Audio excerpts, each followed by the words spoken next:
We had in the closed meeting of the commissioners, there were a number of things that have come up, which I'm going to ask the commissioners themselves just to talk about. We can start with the president and the issues that I'd like to raise about the role of ESCOM and the coal exports. You can just mention. Yes. Thank you, Chairperson, and good morning to fellow commissioners and the two issues that we raised here are one, the role of ESCOM in the renewable space, which is not so clear as to if ESCOM has a role, how much role is ESCOM having to play in that space. We strongly believe that looking at what ESCOM is capable of doing in the renewable space, we think that they need a bigger role there to play. Recently, I think this week, you would have seen, most of you, in somewhere in Worcester, where ESCOM unveiled a 20 megawatt capacity battery station, which in their view is capable of powering about 2 cities. We think that given the situation that we are as a country in terms of energy capacity, ESCOM must be given a bigger role to play in that space. That's the first thing that we think. Just stop there. Do you think this is something that the commission can focus on? So, Chair, we included recommendations on this matter in when we put out our electricity recommendations. We had a particular push on public, the ownership of the renewables was a big issue that various stakeholders raised. And in addition to the private IPPs that are taking place, we made 2 recommendations. One is that there should be publicly owned renewable energy projects. So there should be a diverse form of ownership. Secondly, that there should be socially owned renewable projects. And we've been running a project under Devon to make recommendations on social ownership. And we could equally dig further into the public ownership of renewables. So you think we can do it in the agenda one day? Yep. So you're not saying next meeting necessarily? Yeah. But maybe put it on the agenda and we can look at that, okay? When you're ready, all of them. Then the next issue that was raised was the issue of coal exports and mothballing.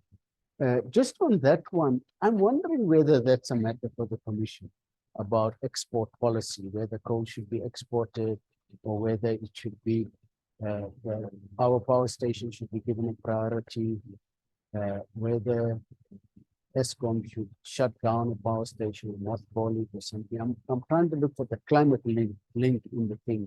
Otherwise, we sort of go into other areas of policy, which we can do because we're clever people, but it really has not much to do with us.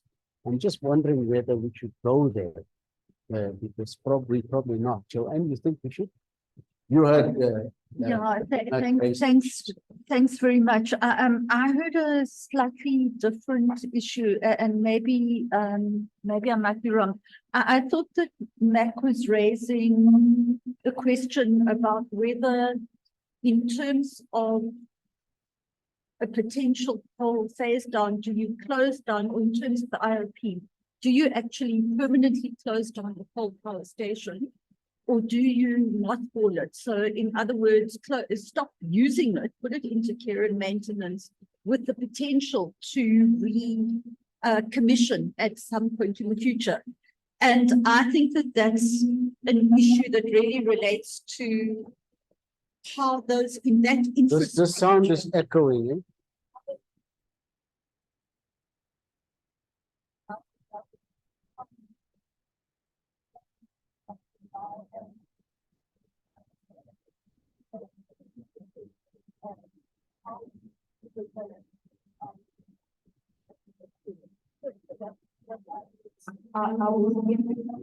I'm just wondering whether it is necessary for the commission to be making recommendations about whether an end-of-life power station should be shut down, decommissioned, or mothballed. I'm just wondering whether it is really our job to do that. I think we're taking on, we're going to be biting more than we can chew if we do that. Because it's not directly related to our work. It's an important question. I would say from a strategic point of view, my own view is you mothball rather than decommission if you can, because you don't know when you need to start it up again. Like in Europe, they started up, many of them mothballed coal-fired power stations now with the Ukraine war. So, you know, that's what I would say. But I mean, is it for us to tell the government what to do on that? I mean, isn't it their job? It's really not our job to do that. We shouldn't be taking everything. Even if we find it interesting and even if it's important, we should sort of try to stick to our knitting as far as possible. That's what I think. But maybe you want to respond to what I'm saying. But just you can come in, before my comes. Chair, I wanted to ask if Steve Nichols could come, because we do have an ongoing piece of work that's looking at this issue. Yeah, go ahead. Yeah, just for the commissioners' awareness, we are running a program with University of Pretoria looking at the economic impacts of coal closure in Mpumalanga. And part of that program is to look at the role of coal exports and how it might buffer or not those economic impacts. And then just secondly, most of the energy modeling, and particularly that of the UCT, do not close coal plants or mothball them. They run them at very low utilizations. So you would ramp them up in sort of April to sort of end of May, June, in order to provide some security of supply in instances of high renewable penetration. So that work is being done.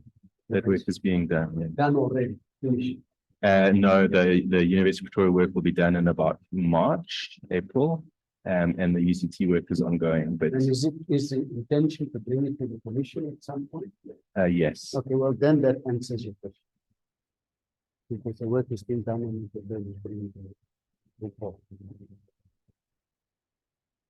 In other words, they are agreeing with you.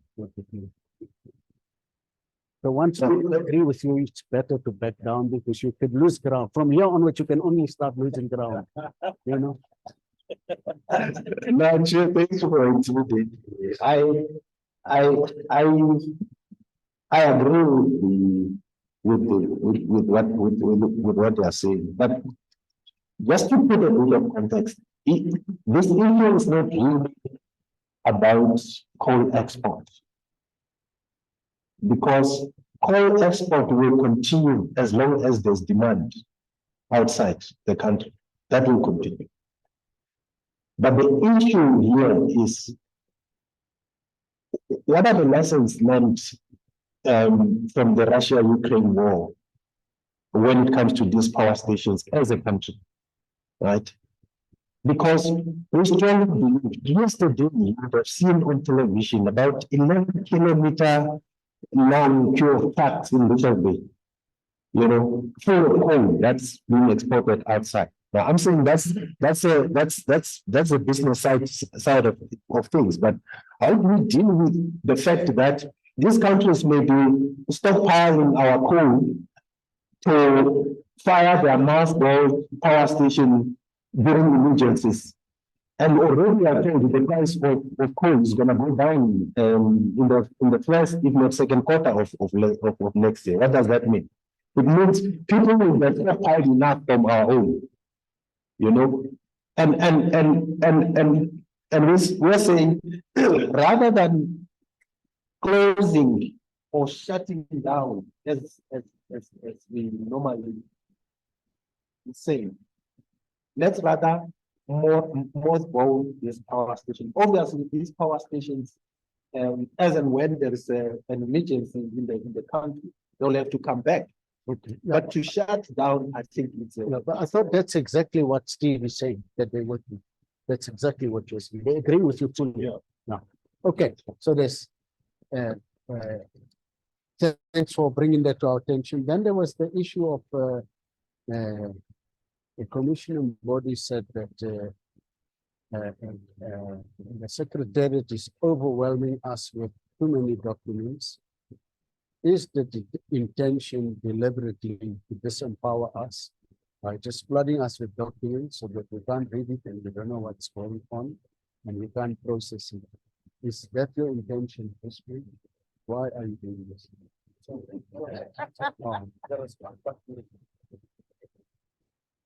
Especially towards. Especially towards Is this a case of, I remember, Crispin, you know, you and I were in government, when you people used to want to take the decision that a minister should take, you put so many documents before him and you say, Minister, can you decide on this matter? And you know, actually, you will be taking the decision because the minister won't read any of them. Is that what you're doing to us? As an old civil servant. Deputy Chair. So the work that you are seeing coming through is all work that you as a commission and in the various working groups have asked for. And we have now delivered. Unfortunately, a lot of it has come to fruition at about the same time. So, you know, and that's just the nature of these things. It's sometimes very lumpy. So you're now seeing a lot of outputs that, you know, we started work on the earth, now coming to fruition. I apologize if it's a bit overwhelming. I do think, I mean, we're getting a lot of commissioners complaining that there are too many meetings, we're dragging you to too many things, we're asking you to look at too many documents. I think when we have our strat plan session next year, so that's going to be a key moment. We look at how do we structure our work, how do we pace it so that we're not overwhelming commissioners. We want commissioners to be able to lead and direct work coherently. So let's have a frank discussion then about this issue. Okay, thank you. So we'll be done with. And it says you want to talk about representation of business. Chair, I think it's a good point. Regarding the policy of this, that I think is should encourage the department in the oversight. But the voice of buildings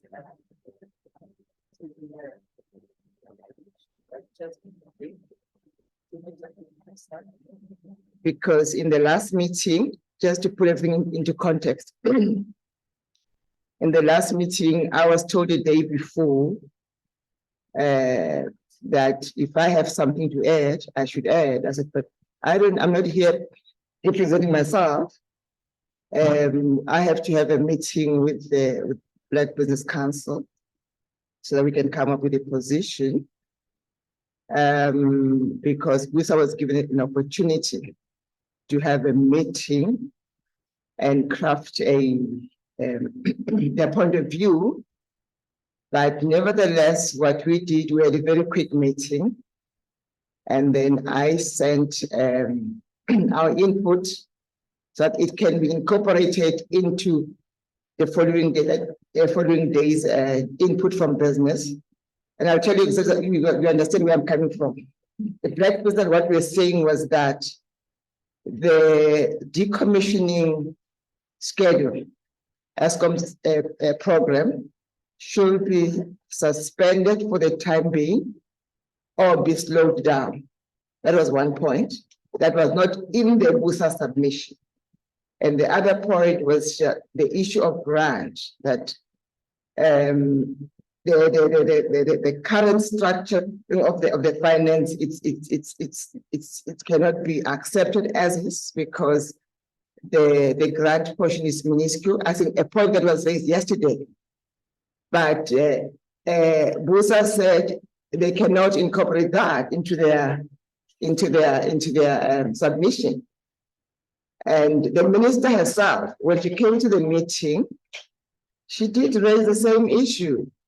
So for me, it's not acceptable. I suppose maybe that was done for expediency reasons, but I think as a commission, we should not encourage that, because should that continue to happen, we'll end up with a situation now where government has a problem because now business is speaking with a forked tongue.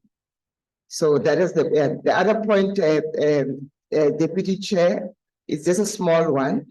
I would just want to request Secretariat to be more transparent in terms of who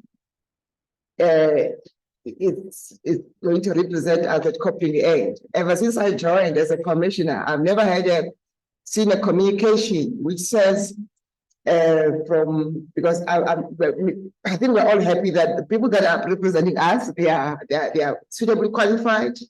I don't have a problem with that, but I think we should just be told that COP28 is so and so who are representing us from the budget of the commission and also from the budget of the department. Thank you. Good, thank you. The business issue is clear. The COP28 delegation, Christine, you want to question? Chair, if I could just comment on the way businesses' voice is represented. I mean, as the commission, we recognize, I mean, the Black Business Council is represented separately on the commission because we understand that BUSA doesn't speak for all business necessarily. So, I mean, the arrangement what we had was BBC, NBI, BUSA are all have voices on the commission. We can't take responsibility for how business itself organizes and mandates its inputs.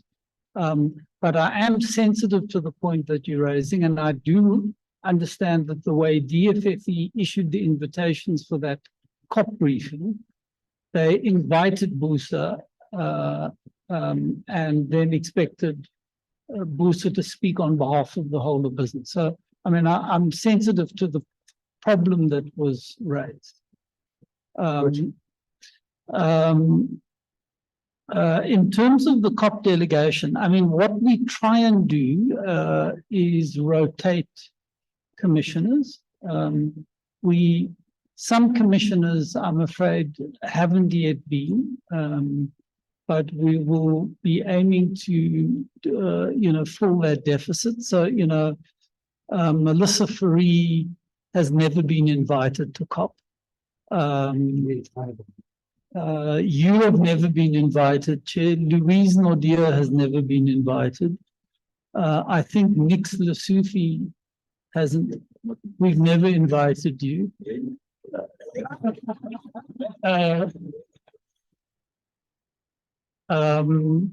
So, but just to note the principle, I mean, we typically haven't brought this as a decision of the commission. As the Secretariat, we look at the program, we, engage with individual commissioners, we try and rotate the delegation. We hope to, in time, make sure that every commissioner has a chance to go there. Good, thank you. Then we have got the green hydrogen matter, Louise. So we now are running over our time. We're running into the Crispian's time, but we won't be too long to speak. Go ahead, Louise. Thank you, Chair.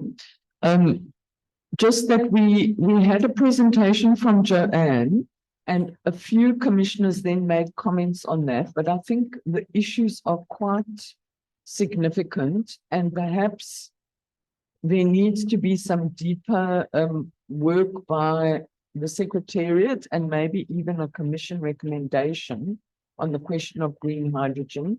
And in particular, I want to underline the questions of water use in producing green hydrogen, you know, that we need to understand what the trade-offs are and, you know, really what are the water questions. Thank you. And in that regard, obviously, we do have a commissioner with expertise in that realm. Yeah, we're working on it, Chair. We had a very good discussion in the, was it the net zero working group on this? Where did we explore?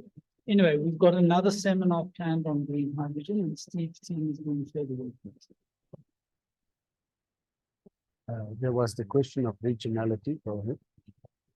Thank you, Chair. Yes, the question is about the developments that are taking place in our neighboring countries, particularly Namibia and Mozambique, that affect and touch on the food, water, energy nexus, and that might have a direct bearing on the just transition. So either information or request for information briefing for the commissioners, and then also consideration of what the commission's role might be in response to some of these developments that have a direct bearing on the South African position. Go ahead. The manager now.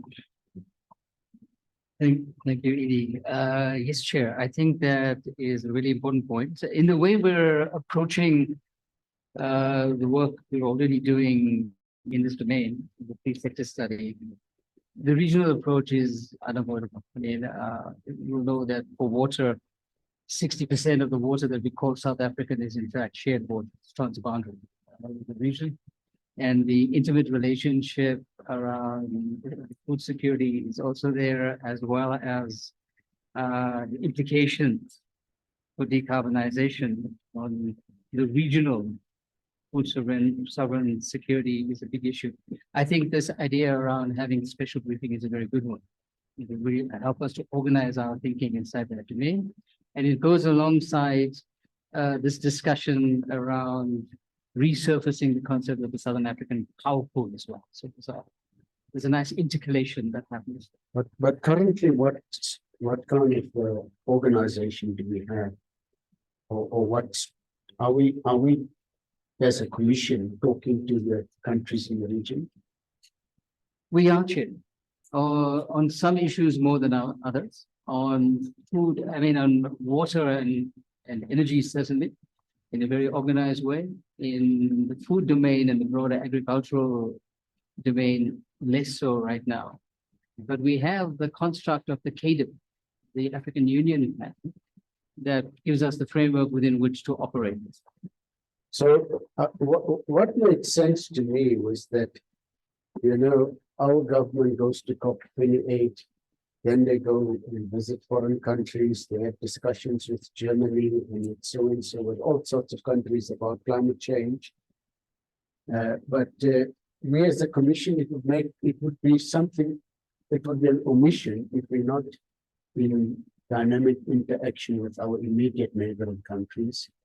There may be structures similar to the commission, which, you know, we could be in communication with. We could maybe have an annual small meeting of the commissions from the various countries, or whatever the similar bodies are, something of that sort. Or we could convene, because it would be strange, and they would be depending on South Africa to bring together, even if it's bringing together experts. I'm not talking about a big conference, but it would be good just to see that this, because these issues are cross-border issues. Yeah. And not necessarily just for the purposes of preparing COP28 positions, but actually discussing climate change adaptation and, you know, the impacts of all of those things. Okay. Thank you for raising that. Okay, then we'll go on to the executive directors. Thank you, Chair. And I will be doing this in conjunction with CEO Lebogang Molanisi. So I'm going to kick off. If you could just flight the slide.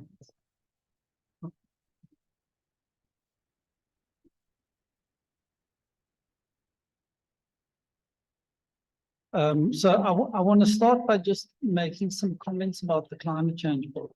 So since we last met, the big development has been that bill got passed by the National Assembly, and it's now been forwarded to the NCOP for consideration. And I just want to highlight the provisions in the bill relating to the commission itself. I mean, there's some very important provisions more broadly, but I'm picking out the things of relevance to this commission. So first of all, the commission gets set up as a Schedule 3 public entity, which is impartial and independent in law. So that changes the status of the commission and pulls it into the sphere of public entities. Secondly, the president, I mean, this is the existing arrangement. The president appoints the commissioners based on public nominations, and they're not more than 25 commissioners. And the sectors that are specifically mentioned are government, organized labor, civil society, traditional leaders, SALGA, and business. And, you know, I think there's then some latitude as to how exactly each of those sectors gets, you know, a share of the 25 commissioners. That would be the president's prerogative. The ministers are not commissioners.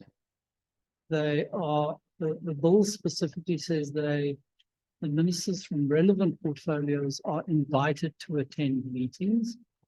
And I presume that's on a issue by issue basis rather than them being there permanent.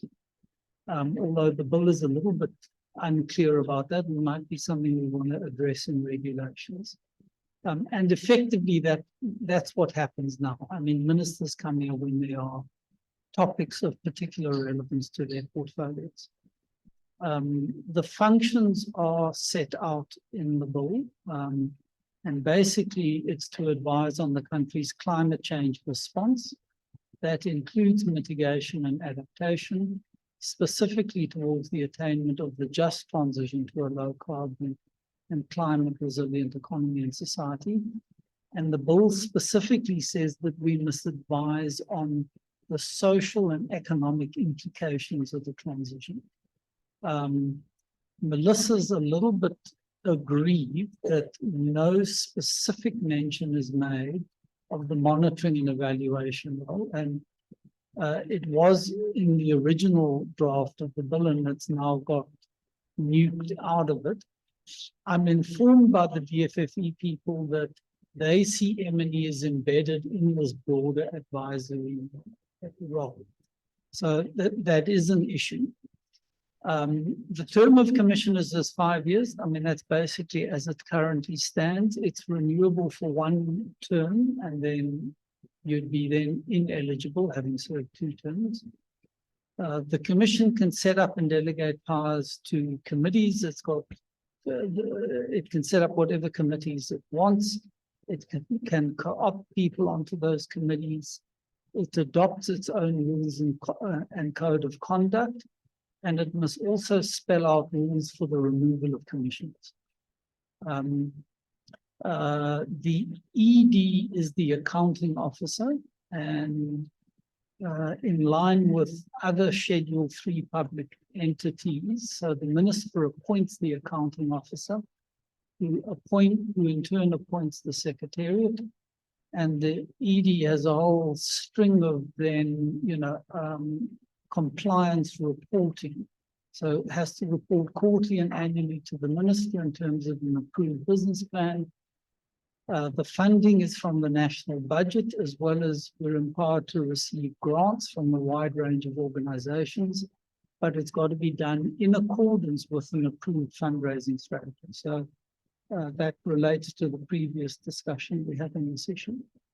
And then we do, ultimately report to the National Assembly, and we're required to submit all of our reports, studies, plans, and recommendations, both annually and on request from the portfolio committee. So some very significant changes coming down the line. I'll see to get the slide to move on. There we go. So just to say, we are busy with various items of preparatory work in anticipation of this bill finally being promulgated. The first is that in compliance with National Treasury requirements for new entities, we are undertaking a detailed feasibility study and business plans. And we've done that in conjunction with a steering committee that consists of National Treasury, DFFE, DPME, Department of Employment and Labour, and MEDLAC. And we, in the final stages, we actually have a steering committee coming up in a week that is going to sign off on that. Secondly, we've embarked on an organizational design that is costed, which includes all of the necessary statutory functions associated with the public entity. And we're going to be taking that to the first meeting of the Finance and Governance Committee next year. And then in terms of the long-term funding, we've now made our submission for the next NTF period. And we're working on an updated business plan for 2024. Which is being accompanied by an active outreach program to donors to meet the funding gap in that business plan. So there are various preparatory steps that are underway to make sure this bill can be implemented when it comes through. I must say, I don't think this clicker is working. If we just move the slide on.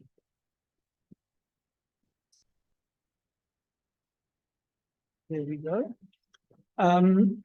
Just to say, we've had a very busy period. So since we last met as the Commission, we've had various events, which many of you as commissioners have participated in, and I understand Commissioner Mbodi's expression of grief at the number of events we've been inviting you to. So we had a webinar on political economy that Minister Gordon spoke at. It was fascinating. I spoke at the Joburg Mining Indaba with the usual, brickbats being thrown at me, but it was a very interesting engagement. We went to Windaba. We partnered with CIFSA on an event around steel sector decarbonization. We had a 2-day community of practice workshop with all the modelers in Cape Town. We had stakeholder consultations on the just transition financing mechanism. The PMU briefed the Commission on the JET IP, and there was a follow-up briefing because we didn't get through everything. And then the Secretariat had a follow-up workshop with the PMU team. There was the webinar on green hydrogen, which commissioners had asked for. We ran a capacity building workshop with various community media operations. We had the visit to Komati, and in preparation for that, consultations with both local government and ESCOM. There was the COP28 briefing that we co-hosted with DFFE, which was Commissioner Nkambule had some issues with, our apologies. There was the mining roundtable on critical minerals, a very interesting high-level discussion with the mining industry. We had our skills Indaba with higher education and training in the EWCTA. We had a really cracker webinar on social ownership of renewables. Well done to Devon and the team for that. There was a 2-day conference in Cape Town on inequality, work and nature, which the presidency was leading, Rudy and his team, and we traipsed along in their shadow and had various engagements. Then the sort of high point of this period, the briefing to the president on the Komati report, and yesterday a really excellent dialogue with the financial sector. So all of that went very well. I showed you the slide before, just to recap how we structured. So we've got the Finance and Governance Committee, and then these 4 working groups. And the reason I'm showing you that is because of the next slide, please. At your request in the last meeting, we drew up some guidelines for policy approval and publications. I think Commissioner Chavalala raised this issue. And I've attached to this report the more detailed guidelines. So just to say, you know, the apex of all of our work is the recommendations that we make as the Commission. And those are typically, you know, the result of detailed research and policy. They're deliberated intensively at the level of both the working groups and the full Commission, and the full Commission must sign off on. So we don't make recommendations without them coming here, being processed here, and you agreeing to them. Oh, sorry, it's gone on. If you can just go back. The second is our annual report, which we suggest the Finance and Governance Committee signs off on. The third is more detailed technical reports, which are the result of, you know, research and processing by the working group. And we've suggested that those are signed off at the working group level unless they are making recommendations. So if there's a policy dimension to it, the working group needs to consider whether they want to bring it to the Commission for the Commission's approval. Then there's what we would call an issue brief, which is typically we commission it by an outside researcher or expert. And it's about just raising relevant information on a topical issue. And these are done in a little quicker, they're shorter documents. They're responsive to emerging issues. We've suggested the executive director signs that off, but with oversight. So this would typically go through the working group. And if the working group thinks it needs to be signed off at working group or Commission level, they can decide that. Then there are media statements, which we propose are signed off by the comms manager, with the ED and the deputy chair having oversight of them. And then lastly, you know, from time to time, we're asked to make written comments. Departments publish legislation or policy documents, and we're asked to make comments on them. Typically, our comments would be made in line with existing policy. So where the Commission has recommendations already, we'll be interpreting those recommendations in relation to the document in front of us. Often the timelines here are very short. We don't have time to bring this through the committee system and Commission system. So the suggestion is the executive director approves that, but the relevant working group has oversight of it. So we circulate whatever comments we want to make to the relevant working group. And if they want, they can call a working group meeting to sign off and approve it. So that's on the publications guidelines. We want that approved in this meeting, Chair. So if you've got any comments, next slide, please. Just to say there's quite a bit of work that's either ready or nearing completion. So the one is the recommendations on Komati, which we'll be tabling here.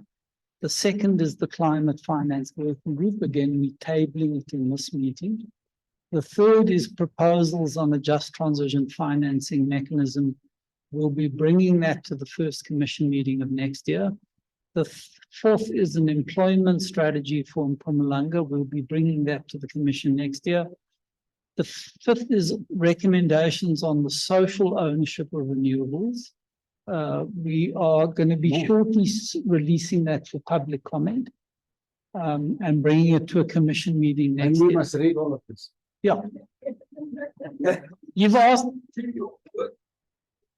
These are all being processed by working groups. They're well underway. Very well.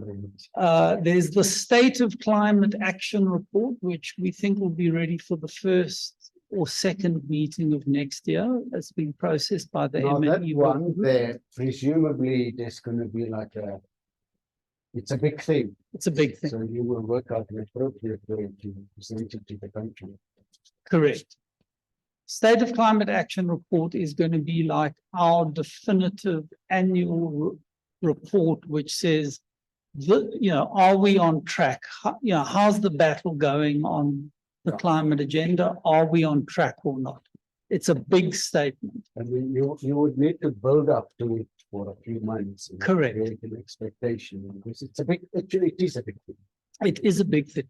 One of the products of that report, the HSRC is presenting the work that they've done on gauging public opinion on the climate transition. So that's being considered in this meeting. And we'll be feeding components of this report into future commissions. And then there's a very important study that we've done with Cambridge on the trade and economic impacts of the transition, which we're going to bring to the commission next year as well. Next slide, please. Just to say, we are going to COP, and there's a program of meetings. We're not directly engaged in any of the negotiations, but what we do in a series of side events is try and showcase the various bits of work that are going on in relation to the just transition. So, we're looking at tracking transitions, we're looking at financing transitions. We're having a meeting of the International Climate Council's network. We're looking at disaster management and adaptation and investment planning for adaptation. We're looking at coal transitions and benchmarking our transition in relation to other coal transitions around the world. We're looking at skills and youth issues and a variety of other things. So the delegation at COP is going to be really busy running from side event to side event. Next slide, please. I'm going to hand over now to our COO, who's going to take you through the next two slides. Thanks. Christian said you'd be quick. It took even longer than the allocated time. He's eaten into some of your time. I understand. Thanks, Deputy Chair.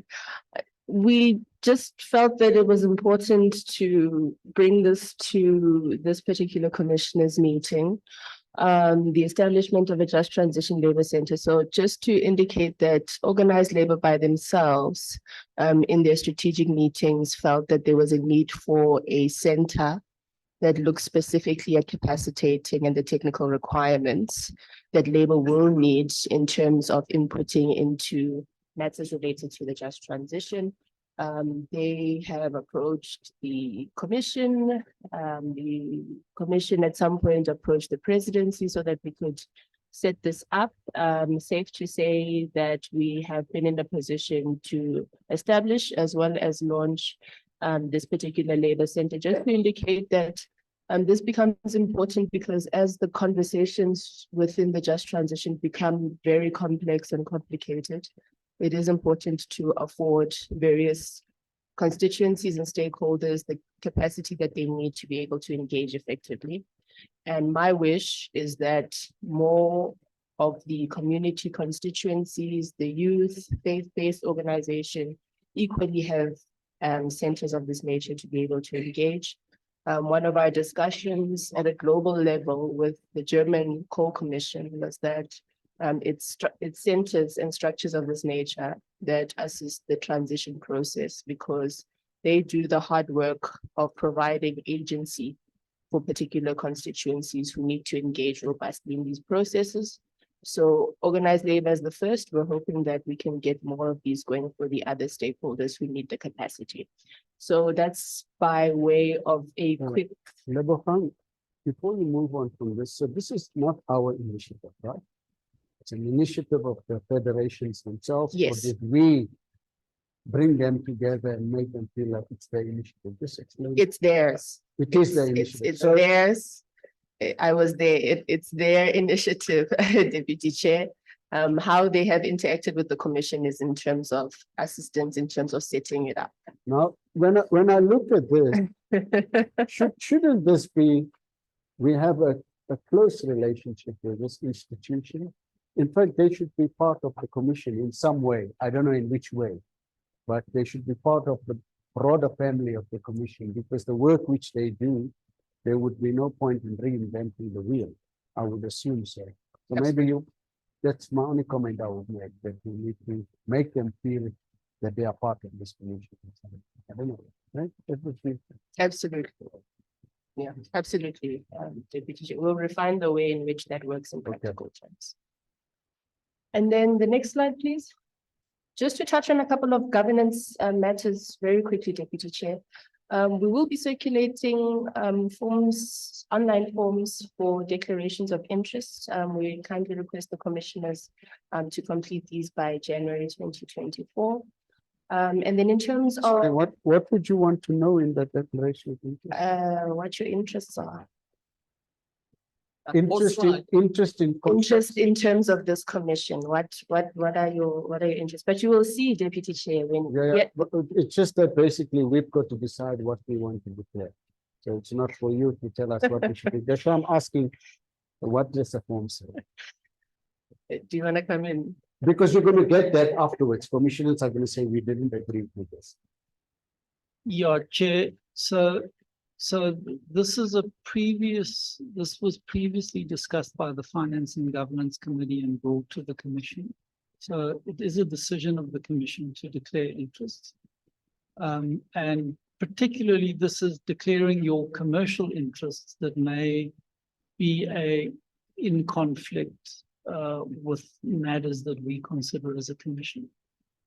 So it's a fairly standard. Okay, so then what you would do is that you would say, if you are involved in any kind of business, you would say, I'm the director of such and such a company, this is the name of the company, this is the registration number of the company. So that we will then know whether the person is involved in coal or hydrogen or whatever, but the public would also know that. So that's all you're going to have. And I mean, just to assure commissioners, this matter, this would be lodged with the company, with the secretary. It would be treated confidentially. So we would not be to be public. Making this public. Okay. Why would we not publish it? It is. Because what happens is that sometimes it's easier just to be open about it, then nobody can expose it. Then you say that the DG is the director of this company, that company, that company, and maybe I think he's on Standard Bank. He's a big shot in Standard Bank, and you know the people don't like Standard Bank. They go there and they sit in the entrance, and then they send their security to hit us when we do them. So it should just be there, then they don't have to expose them. Because we are a commission of everybody. Consider it, I'm not saying we should do it, because in listed companies does that. If you look at a listed company, the directors, they would say, so-and-so is a director, this is where he works. And that he is also involved in the following other companies. And they would put that there, so that the shareholders of the company would know whether they want such a person as a director or not, or they will be aware of it. Just think about it, because some commissioners may have a good reason why we shouldn't be like that, then they will let you know. I mean, so we won't make it public immediately. But in the long run, I think it's always better just to say that they are a great financial interest in this, involved in every year. Chair, can we investigate this and come back and we make a decision at Think the about it. Okay. meeting next year? I mean, I understand the value of full transparency. I'd like to just see exactly how this is run in other corporates and make a proposal. Joanne, you go first. I would suggest that you look at the disclosure requirements for 3A public entities, Oh, okay. which Maybe set there- out very clearly what is required. Is it there already? Yes, Okay. yes, Now- and there would need to be annual disclosure, I think, by commissioners and by executive staff. Okay. Good. Yeah. Melissa? Deputy Chair, I just want, I mean, the disclosure and the conflict provisions in charter and, I mean, are critical provisions for the legitimacy of this institution. So I would really, I mean, I would also like to see what they will say, then I haven't looked at them. But as a general principle, it's absolutely essential that this be public.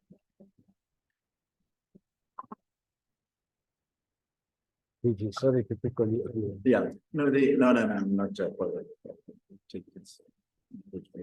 I mean, I actually think that in addition to what John is suggesting, I find it helpful when you start at the end. Why do you do it? And then you usually get the answer to this kind of thing, right? Secondly, I also find the process that gets followed in Parliament to be somewhat elegant, where you say to people, there is a register of interest, but make the effort to get to it if you are very interested, as distinct from when you just put it in the public domain, you make it accessible to even people who have got no interest in it, but you bring it to them. And casually, they go through it and they make flimsy comments. Whereas if you make people make the effort, the information is available, it's accessible when people ask for it, but they make the effort. Then people think what they want and why they do it. I usually find a little bit elected, if it's possible here. Thank you. Edie, can you take into account these comments and also look at the charter, look at the section 3 requirements, look at the current JSC requirements and the code of good conduct requirements and all of those things. And then you process it in compass, but you can proceed in the meantime with distributing the form for the declarations of interest, and you got it on file. Okay. Yeah. Thank you. Thank you, Deputy Chair. Just to raise a couple of more things, the confirmation of working group chairs. So we have Louise Mudia stepping in as the new chair of the Net Zero Working Group, as well as Gideon Fontaine as chair of the Finance and Governance Committee. We have 2 vacancies on the commission. We are waiting to appoint someone from ESCOM. We are waiting for a nominee. In terms of the COSATU nominee, COSATU has sent us a nomination. They have nominated the president of COSATU, Comrade Zingiswa Losi, to be the nominee on behalf of COSATU. We're just finalizing the process with the president confirming her nomination. We'd like to announce, as we did in the beginning of this year, we will have a commission strategy session next year. The first commission is meeting, so we'll break down the whole day. We'll have a commissioners meeting as well as the strategy session for us to formalize our strategic objectives for the year 2024. And once again, there's going to be a survey that will be circulated requesting the commissioners to make inputs to further input into the actual strategy session. I think that's so it. Lebogang, you're saying the 16th of February meeting of the commission will be a full day meeting? Yes, it will be. Yes, it will be. Okay. I leave it at that. Thank you. Thank you. Any questions to the executive director? I think we don't have any. Thank you. Then we go on to the week. So I have a question about the chair of the Finance and Governance Committee, because the practice has been that commissioners are chairs of these working groups. And I'd like to understand the thinking why someone who's not a commissioner or a secretariat member is the chair.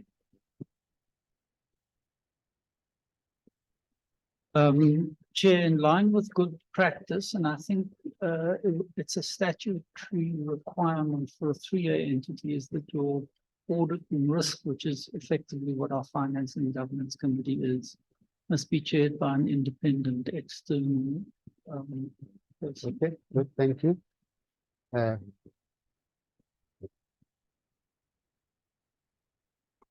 Just one, thank you, Chair. Just one question of clarity from myself. The slide that talks about meetings that we convened, I did not see anything related to the NEP meetings. I cannot remember whether we had one or not, but I'm just asking because I did not see it there. Or is it because there's one coming on the 22nd? Is it because of that? Oh, okay. All right. No, thank you. Thank you, Chair. Mine goes back to the points made in the beginning about the work being done around the institutionalization of the commission. And I looked at the documents, but I do think there needs to be some consideration around in the formalization in the form of a 3A public entity with the requirements that government has in relation to reporting and accountability of those entities, what it means around for the role of the commission as an independent and advisory body. And there may not be any issues, but I think that there might be, and I think it is something that should require some conversation in the process of that work being concluded and the feasibility and the business plan being prepared. But it seems the bill is already. No, I don't think it impacts the bill necessarily, but I think it might impact things. I think there would have to be consequent legislation probably, or at least regulations, and I think it might require those to be framed in particular ways. So I don't think I think the bill is sufficiently broad, but it's how we give substance to it that I think there is quite an important debate around that. Thank you. The bill does change the commission substantially, and depending on which minister this gets allocated to, it could change the nature of the commission. And if I look around at the manner in which some of the ministers deal with public entities, it's a big risk for this commission that its glory days could become. If you look at the evidence, if you are evidence-based, once we become a public, because public entities are dealt with gently, very bad without public. Who knows, maybe they'll be nice to us. It's quite a serious matter, I think. Because our success has been that we've been governing ourselves and saying that's working. But that governing ourselves comes to an end. We've got a problem because the world says the executive director reports to the minister. I would say once the executive director reports to the minister, you certainly don't need a new one. What am I going to do? You don't know that. So it will change quite substantially. But it seems Parliament has approved that, and that's what it's going to be. And maybe they do want to change it. Maybe they don't want the commission to be governing itself the way it was been done. Yeah, you nearly took my point away. Glory is leaving us. But I think there's something that was raised about COP28 and the side events and whatnot, and the meetings that are coming thereafter next year. I want to suggest that the outcome of COP28 negotiation. We need to find a meeting where we thresh them out and understand them. Because out of those agreements, there are also resultant things like the financial commitments coming to life, what those financial commitments are and what are the conditionalities of those. It would be bad for us to sit here and talk without seeing what we're talking about.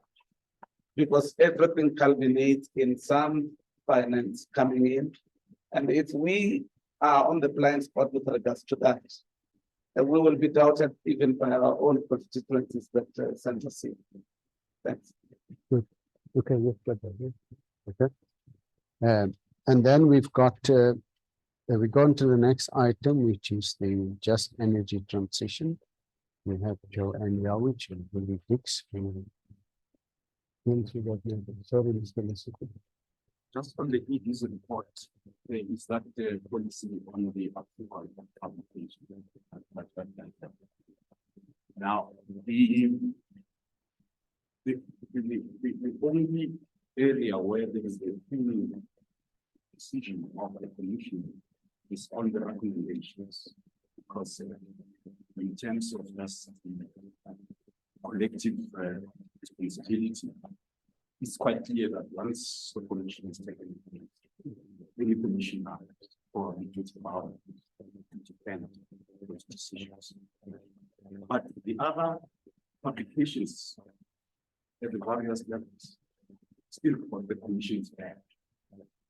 And because they've got the commission's back, but they've not been taken by the full commission, does it imply then that any commissioner can get a dissent regarding those documents and actually go into the public and provide opportunity to powers and bring the commission into the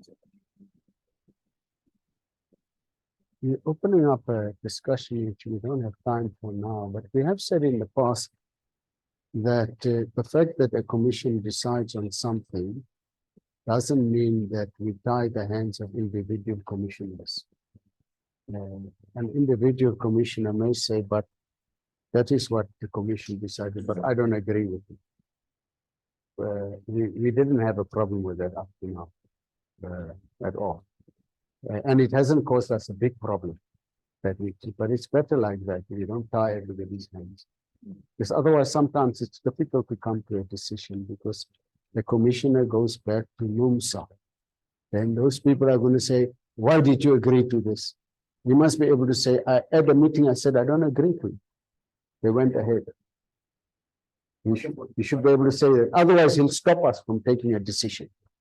You see, so especially with NUMSA. I don't know if you know NUMSA. Not easy to be a leader of NUMSA, I can tell you that. You think these guys are enjoying it? It's not enjoyable.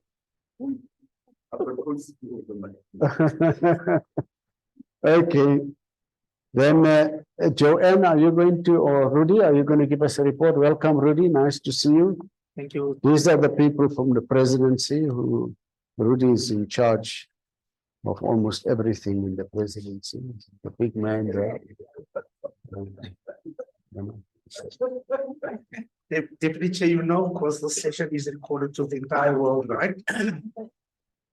Thank you so much. We've not prepared any presentation, largely, so I'll give you a reason for that. But in the previous two sessions that I think I was the first one in window, and a few weeks ago, I presented an update.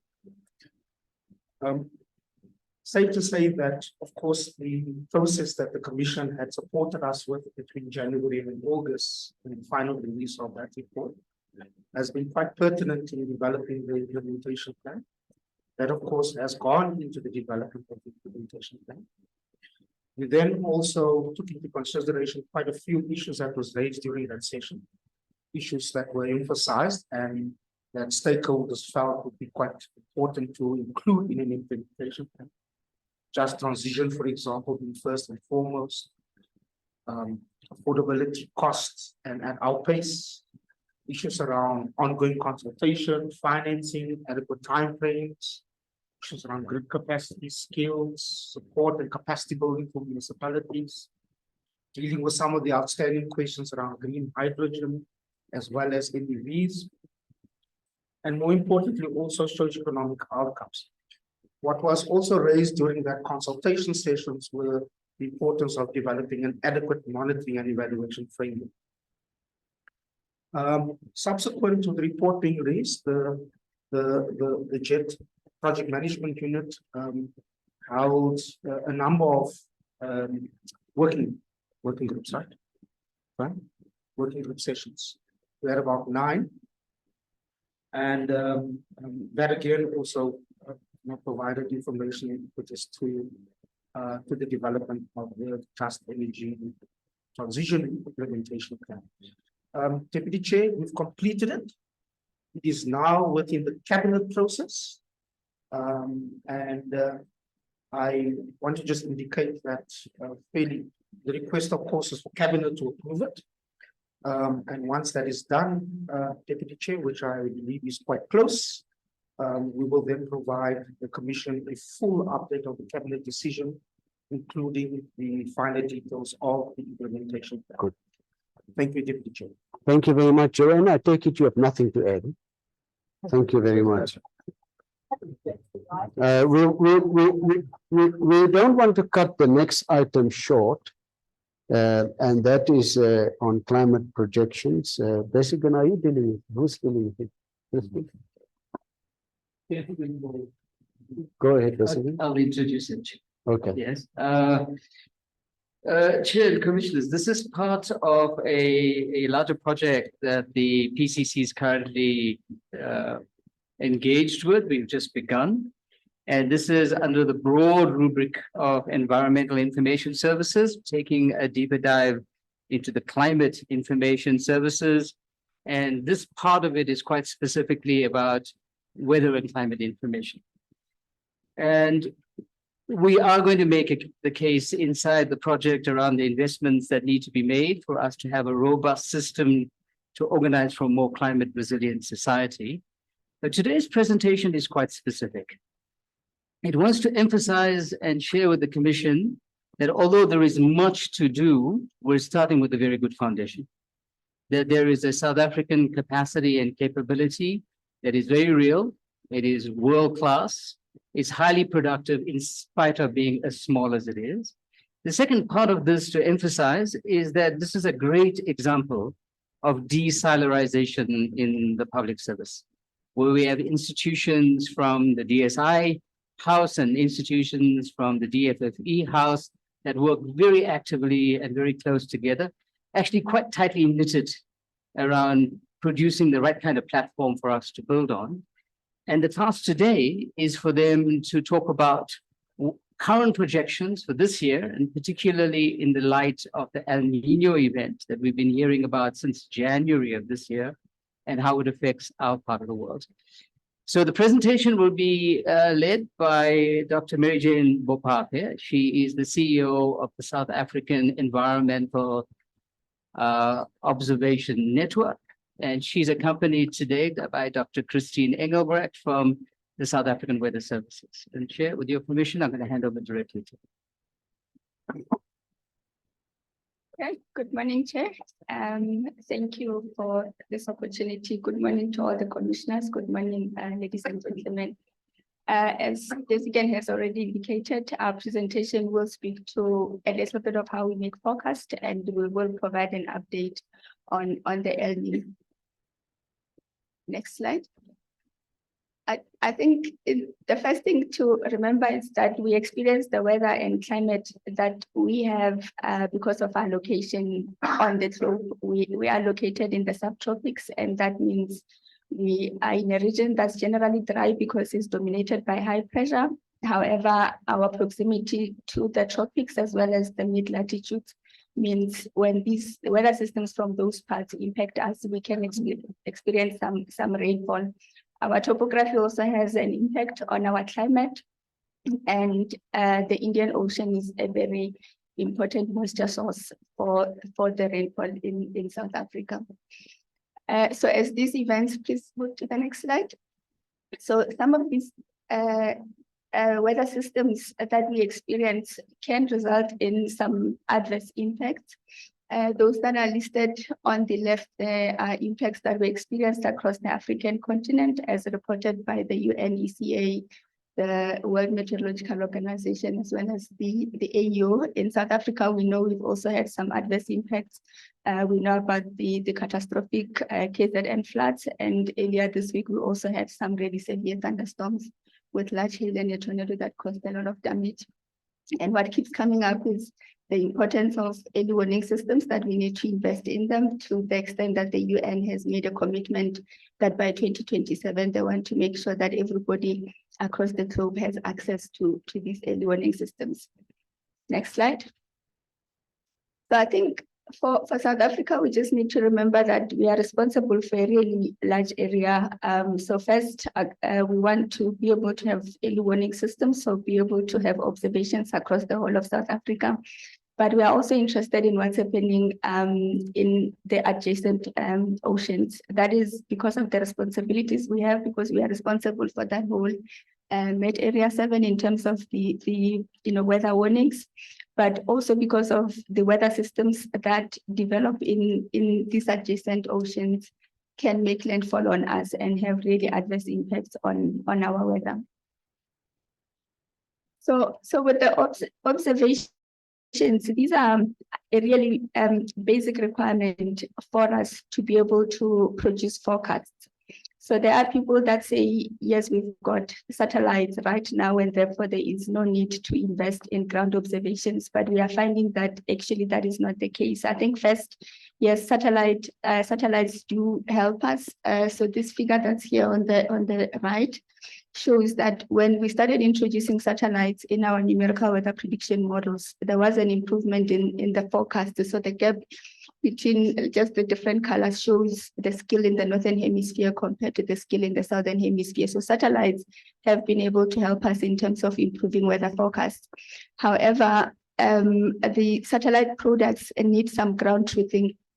The figure that you see at the bottom there shows 24-hour rainfall for a specific day, and all those products, the three of them, represent satellite-based rainfall products. So those are actually used as observations, and you can see how different they are. And the reason they are that different is because we don't have enough ground observations to calibrate satellite information or satellite products. And you can see the map at the top shows you that in Africa, we really have space observations. South Africa is doing a little bit better, but not so well, because you can see it's basically one station per point that's represented, that's contributing towards information that calibrates this information. And we are in the Southern Hemisphere that also has issues in terms of the coverage of observations. Next slide. So for us to be able to say anything about weather, to make seasonal forecasts and to make climate change projections, we rely on weather and climate models. They are based on the type of equations that you see, the partial differential equations that speak to conservation of momentum, energy, as well as mass. And we have to rely on the use of supercomputers. So it's important that we have these really big computing systems to be able to run simulations and produce forecasts with high resolution. And by using that high resolution, we are able to reduce the uncertainty that is in the forecast. Next slide. Then just in terms of the El Nino, I think we already know that South Africa is impacted by El Nino. So the whole system is called the El Nino Southern Oscillation.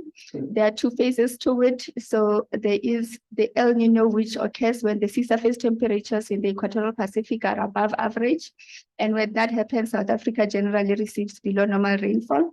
And there is also a La Nina. When it happens, South Africa generally receives above normal rainfall. So the past 3 summer seasons, we had a La Nina, and currently we are in an El Nino, and the impact over South Africa occur mostly during December to February, because that is our main rainfall season for the eastern part of the country. Next slide. So where are we right now? We are definitely in an El Nino, so which means for South Africa, we're expecting below normal rainfall.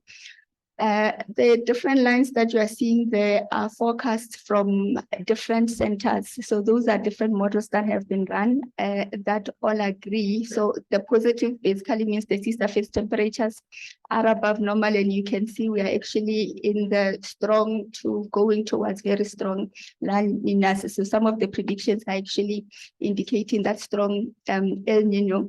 The one at the bottom here just shows, so if there's uncertainty across different models, we will have different colors. And you can see for DJF, December, January, February, there's just one line that says we are definitely in an El Nino. So there are no questions as to whether we are in an El Nino or La Nina. We definitely are in an El Nino, and the models agree on this. Next slide. So that map that is greenish there and also gets to blue shows you the average rainfall in December, January, February in South Africa, what we expect usually.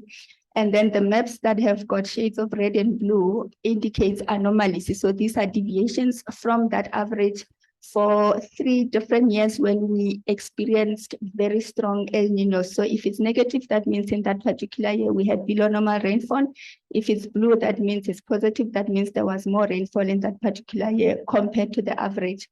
And what's really coming up is that you actually see a whole lot of red because during El Nino, South Africa experiences below normal rainfall. The 1997-98 El Nino was actually an interesting one, very strong El Nino, but in terms of the impacts over South Africa, they were not actually as strong. But the 2015-2016 one, we all remember the drought we experienced across the whole of Southern Africa. Next slide. So here I've mentioned we are definitely not in a La Nina, but this is just to indicate the differences in terms of the colors. Again, these are deviations from that average that I showed in the previous slide, and you can see there's a lot more blue in this one because during La Nina, South Africa generally experiences above normal rainfall. Now, these are the forecasts that were issued by the South African Weather Service. The top part is rainfall, and where it shows greenish colors, that means the models are predicting above normal rainfall, and where it's brownish, that means the models are predicting below normal rainfall. So this particular forecast looks more positive, and it is based on the dynamical models that I've already indicated. And then when we look at temperature, we can see that we are expecting above normal temperatures, but what's coming up there is also the global warming signal. I think generally with this forecast, with the temperature, what we keep seeing is that we expect above normal temperature, both for maximum and minimum temperature. So this is our last slide, and that the map that's being shown there are newer forecasts that were produced by a global center. So this is really to indicate that although we've got the forecast that SARS has produced, we are also checking what the global community is producing. So you saw the SARS forecast was a little bit more positive, but when you look at this one from the IRI, it's a little bit more negative. So you're seeing higher probabilities of below normal rainfall. So we are continuing to monitor the situation. The South African Weather Service is planning to update the forecast before the end of this month. And then as we progress, we are going to be giving updates to the PCC. And I think just to summarize, I mean, I've spoken to the basic elements that we need. So it's basically just that we should remember that we need to make sure that we've got proper observation systems so that we can observe what's going on and be able to use that information to initialize our models and to force our models to produce the forecast. And it's also important that we've got enough computational resources that allow us to run models with really high resolution. Desigan has spoken to what we are planning to do with this collaboration that we are in between SARS as well as SION. So we are going to be updating the information that's available regarding what we understand of our climate.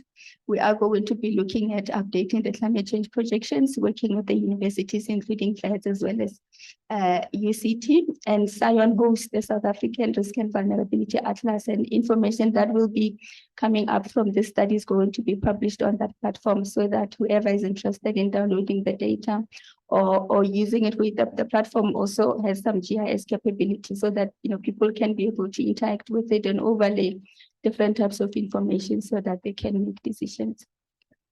Thank you. Thank you. just some final additional remarks, Chair, is the first thing is that we're building a very particular piece upstream of the chain. I mean, having better information on weather and climate is absolutely key. We know that there's a whole lot of work to be done downstream, because one thing is having the information, then you've got to get the information out, and then you have to have the right responses to the information. And one of the things that we're doing is collaborating with the presidency that's leading the process around the review of the disaster management system. Okay. And all of this works as a composite. Good. Thank you, Chair. Thank you very much. Thank you for that. Let's move on. Christine. Yeah. You want to introduce the Komati report. Komati decommissioning report. I think, Deputy Chair, the Commissioner Fourie is going to lead us on this.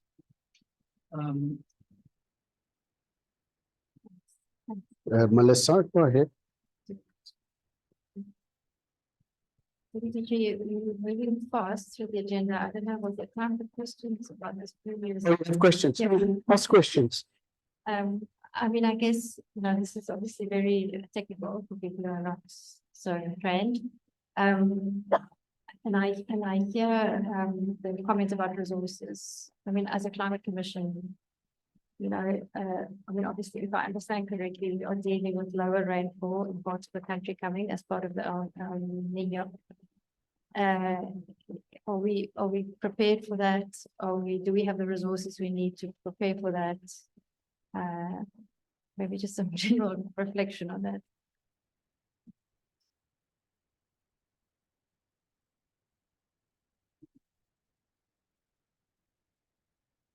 Go ahead. Yeah, maybe just a comment. In my other life, we talk a lot about this, but I think you had the opportunity to be bold and tell the Commission what the issues around the data. And I know maybe we're aiming towards that with the project. We have a problem. We have a big problem in terms of how we can access the data. I think you spoke around the ground truthing of some of these things, and whether we have sufficient data. And it's gotten so bad that SOURCE has a policy to sell processed information, which make it prohibitive for other people to get into the space. I'm in the R&D, we have this problem, and we're engaging actively with them. And what this is creating is that DWS is having monitoring station, ARC is having monitoring stations, SOURCE there's now a private group that has probably the same amount as SOURCE. So, and they're not necessarily talking to each other and synchronizing this. And it's becoming, especially for, so what we've seen is the kind of zoomed out projections. But the problem is, which I always say, is once you start to zoom into where people live, the settlements, and often there's not enough information and you can't downscale a national map to that area to understand what the implications are. And I think we need to start dealing with it. And I would have hoped that you would make a strong recommendation for the PCC to engage, whether it's Treasury, whether it's the presidency, to say, please solve this problem, because it's a big problem for where I sit, and I know with engagement, we're not funding this thing properly and correctly. And when we do budget cuts, that's the first victim of this, is the data collection, and it should not be like that. Thanks. Jessica, can you deal with both comments? Yes, Chair, very happy to. Let me start with Shafiq's comment. We have to see what the project analysis yields, but I have little doubt that it's going to go exactly in the direction of the conclusions you're talking to, Shafiq, and there will be very concrete recommendations inside that direction.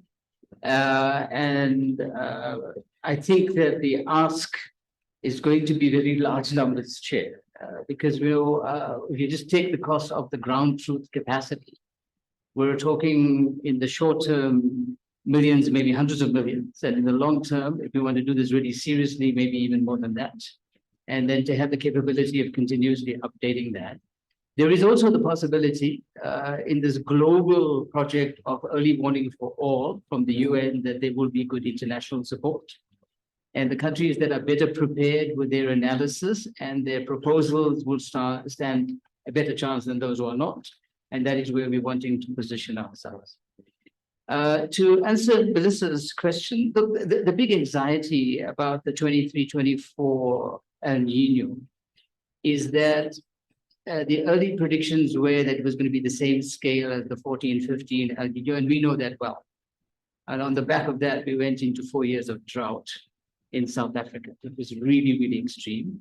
And even in this year, the northern summer has been quite devastating. I mean, we've had the drying up of the Panama Canal. We seemed on the current predictions to have dodged most of that bullet. We're still in a danger zone because we're going to have, one, is the rainfall issue, but two, is the higher temperature issue, which means the evaporation index is going to be high. So the water availability is definitely going to be lower, but not as low on the current prediction of where we thought we were going to get to, which was a lot more devastating.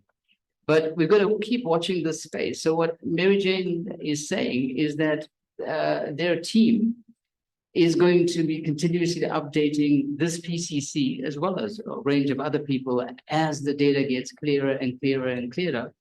And then folk like Jansa and his constituency must have rapid responses to that in order that we mitigate the impact of these generally very negative perturbations in the climate. Thank you, Chair. Thank you very much. Thank you. Thank you for the presentation and the answers given.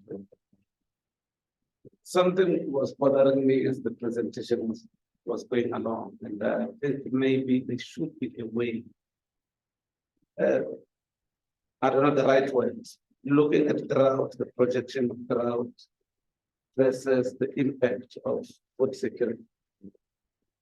I think as a climate commission, we cannot make ourselves just an energy commission.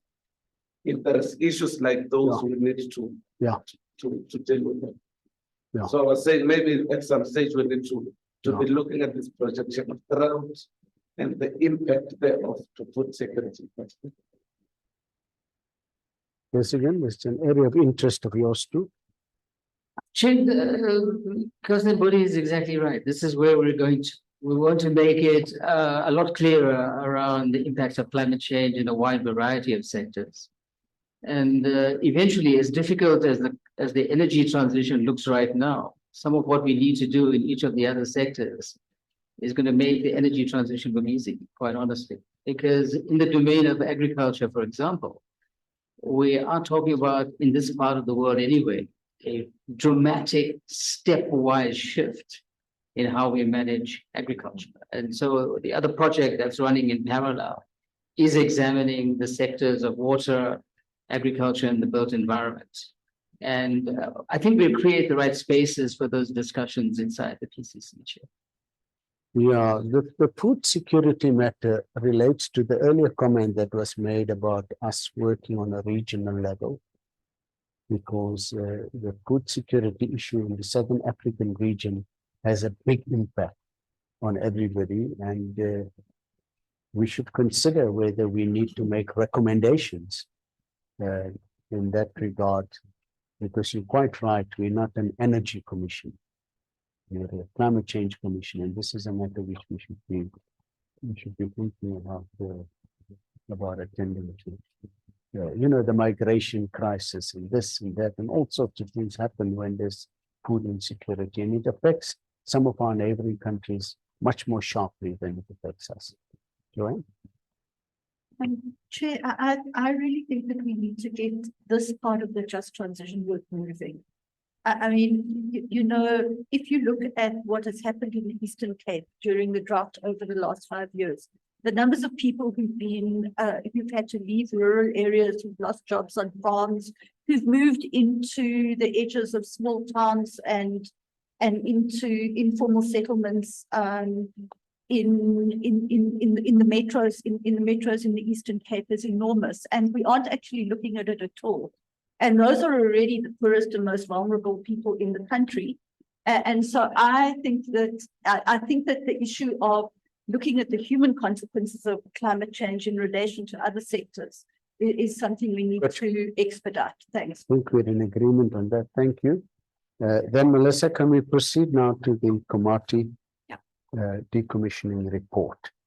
Thanks, Deputy Chair. So, so at the last PCC meeting in September, we presented the draft report on the project of the Just Transition Act Komati, and we then resolved to adopt it as an interim report only, and to go back to Komati to consult with stakeholders, to consult with Eskom in particular. Those were the two decisions made.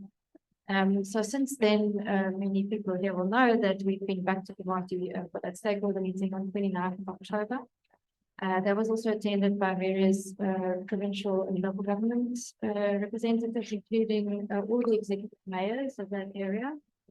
And we also conducted some additional consultations with Eskom senior management and with provincial and local government and SALGA officials.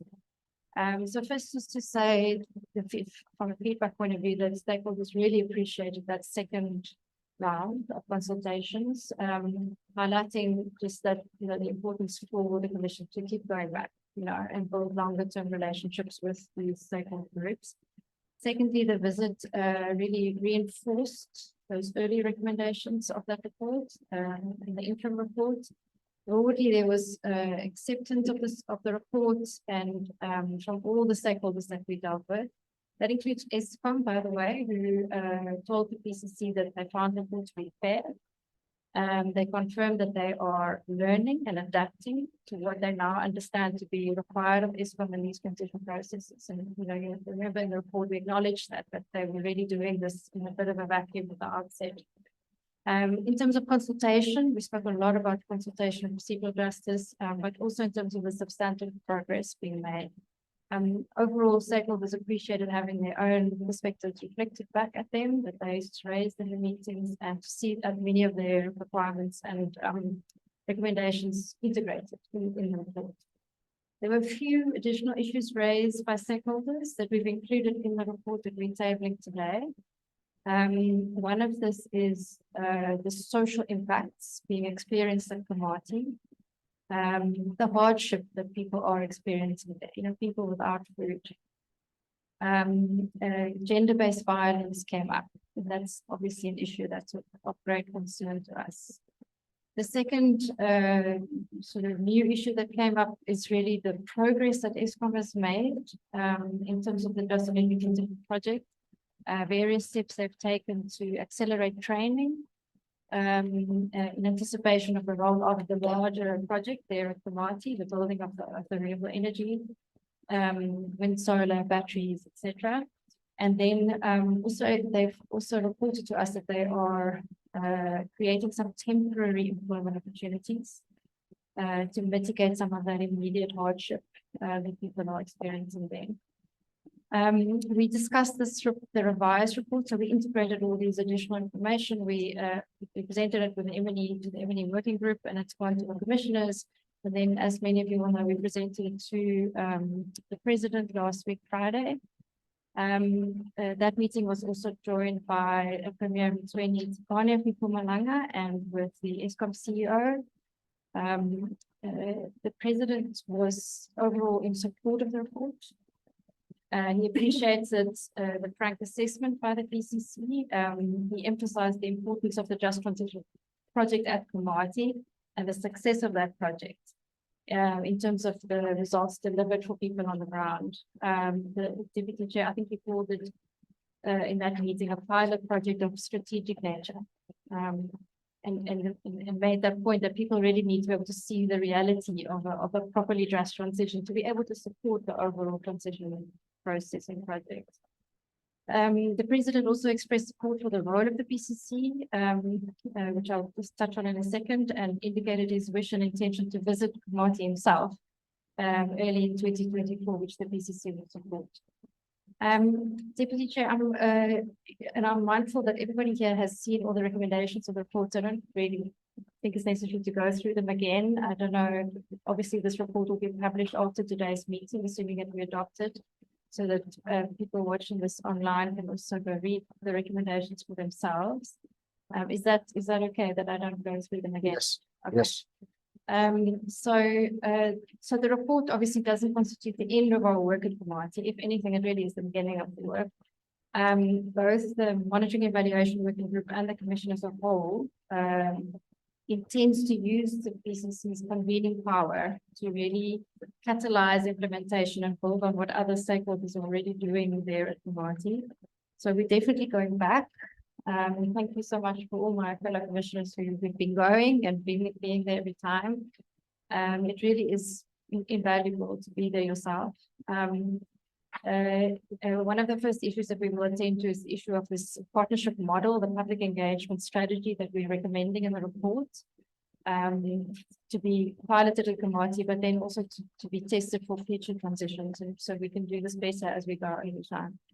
And then obviously we will track and monitor what's happening in Komati in collaboration with all the stakeholders, flagging concerns as we go so that we can learn. It's a continuous learning process as we progress. And we will obviously continue to report back to the commission on how things are going. I think that's probably enough of the report. Thank you so much. Okay, thank you very much, Melissa. I think that's a comprehensive report, and the recommendation is that the report is approved and it gets published. Thank you very much. Thank you, Melissa, for all of the hard work that you put into this. It really is an important report. I don't know if tea is ready. Can you break the tea? Tea ready? Okay, let's have a tea break for 15 minutes. And then we come back at 10:15. Okay? Yeah.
Morning.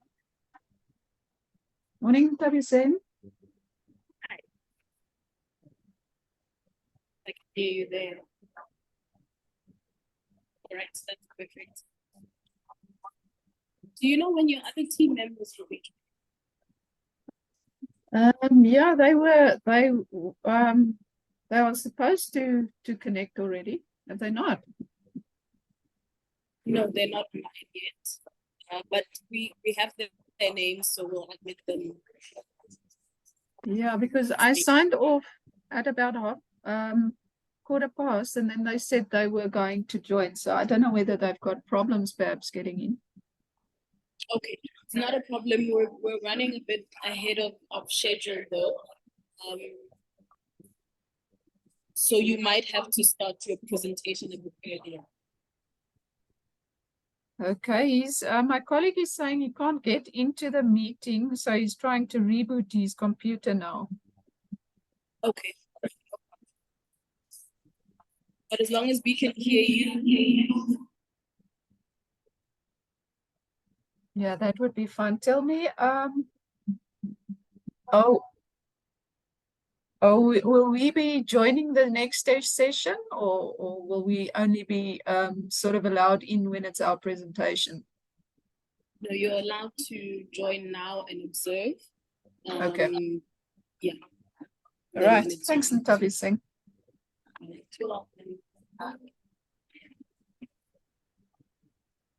And then in terms of your presentation, do you want us to flight that for you and then do that yourself? Okay, let's get seated, please. We go on to the next item now, which is the item of Deepak Patel on climate finance. And then we have this interesting item on the climate awareness.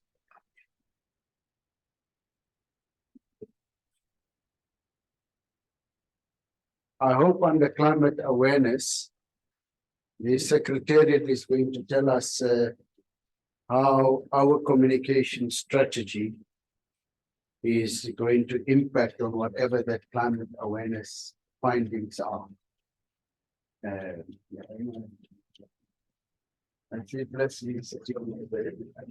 Good morning, Chair. I think. Not now, not yes. When It will be introduced in the summary. When we get to it.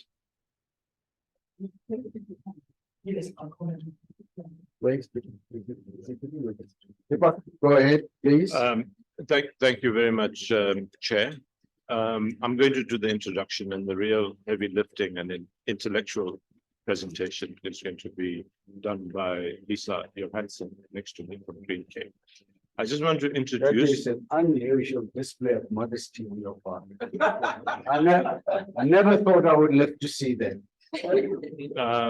I'm being coached in an end of career phase. But the genesis of this is very, very important to quickly spend a minute talking about. When I first joined as head of climate finance, the executive director slapped down a report that had just been done, the Climate Finance Landscape Report, which was commissioned and done by Green Cape and CPI under somebody else's auspices for the 17 and 18 financial years.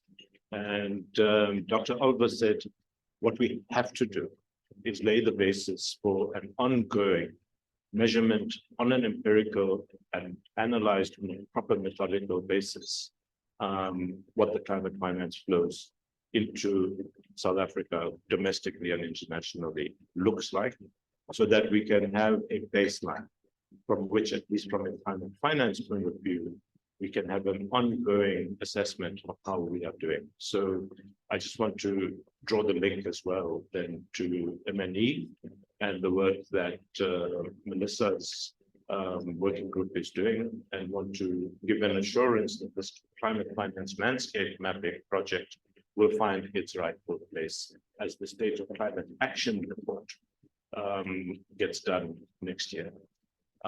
Essentially, we, through very intense and rigorous data collection, data scrubbing, which requires then a partnership with all of the financial institutions and investors in South Africa and globally. We have to have that data partnership, which we've perfected more from the first report in this report. However, this report still has some gaps, but it is very telling in some of its insights. Next year will be a pause year where we further perfect the methodology with an objective of finding ways to ensure that we localize the capability to do this on an ongoing biennial basis going forward. I want to simply say that this is one of the signature projects of the climate finance team, and I'm happy to hand over to Lisa, who will share some of the findings of this report. In conclusion, this report is ready, is being laid out for publication as we speak, and the intention is to find a way of launching it domestically prior to COP, and then also showcasing it at COP in Dubai. Thank you very much. Thank you. Thank you, Chair. Thank you, Commissioners, ladies and gentlemen. Thank you for having me here today and letting me show you some of our important findings. As Deepak mentioned, so this South African climate finance landscape follows on from a previous report that was issued in 2021. It was called the Landscape 2020, but it was looking at the years 2017 and 2018. This looks at the years 2019, 2020, and 2021. I am representing the full project team, which does include Climate Policy Initiative. They regrettably are based in London and couldn't be here today, so I'm very proud to be here today to show some of the findings that we've had. So what are we looking at here? This is basically a synthesis of all the data, and what we're sort of seeing, if I can sort of draw your attention to the top, is a basic breakdown between what is actually happening within the climate finance landscape. So the data sources came from over 104 international data sources, as well as quantitative and qualitative interviews with financing institutes. It is drilled down to a project level basis so that there's no double counting. It's tracking. Sorry, I'm having a moment. Let me just carry on with the breakdown. So what we are seeing here, and this is what really wears the gold, is the breakdown between, we can see at the top, the domestic international breakdown, the public-private breakdown. What are the commercial banks and financial institutions contributing to the institutional investors? What instruments are being used, as well as what are those uses, mitigation, dual benefits, adaptation, and of course sectors. What we see there, that 130.6 billion is the total amount of climate finance tracked for the years averaged over years 2019, 2020, and 2021. Going forward, so as I mentioned, sort of this 91% of domestic flow and only 9% coming from international sources. We're also seeing within that the private actors sort of dominating the sector at 86%, which amounts to 113 billion per annum, and then the public sector accounting for 14%. Just sort of mentioning commercial banks representing 61% of all private finance, and then institutional investors with 29%. Notably, public finance, that's the combination of the bilateral, multilateral, and national advice, as well as the multilateral climate funds, accounting for 10 billion per annum. So that's 55%. When we're looking at the private sector finance flows, we're seeing an absolute dominance from. Sorry, can you just go back to the previous slide? So you say from the years 2019 to 2021, average 113 billion rand. Correct. And most of that comes from private sector debt of one sort or the other. That is correct. And I'm just looking at the number for the public finance. In other words, what comes from government or the state. What is that number? It's 18 billion 18 average. 80 per billion, and that would be what? Equity or debt? Part of it's a very small part of it. I'm actually going to come to it right now, but it is part debt. Concessional debt is very low. Highlights package as well as grants, incredibly low. From a overall perspective, but the report does dive into this. And will you come to, in addition to that, will you come to later on implicit guarantees for the government? Implicit or explicit guarantees is that is also a factor to be looked at. Yes. You'll come to that. I'll Tell come, us. it should come up, yes. This is the highlights package, Chair. Yeah, good. Just we want remember to to keep do it that. short and punchy, and No, no I'm problem. going to kick me off shortly anyway. I intimidated the chair by saying she had told me. Yeah, no, she has only 12 minutes, and I've taken, even though I do a lot of the talking, it doesn't give her extra time. But no, the important thing, Lisa, is that we shouldn't only look at what's coming from the private sector, but we should look at what's coming from the private sector, guaranteed by the government. 100%. That is an important thing. So, Chair, before we make a misstatement, this tracks actual financial flows. So I think guarantees, in order to reduce real and perceived risk, are probably not covered in these financial flows, but you're raising a very important point, where in this year, we have to start looking at what the non-financial contributions are. And through the Deepak, private sector. would some of the power purchase agreements be guarantees of actually?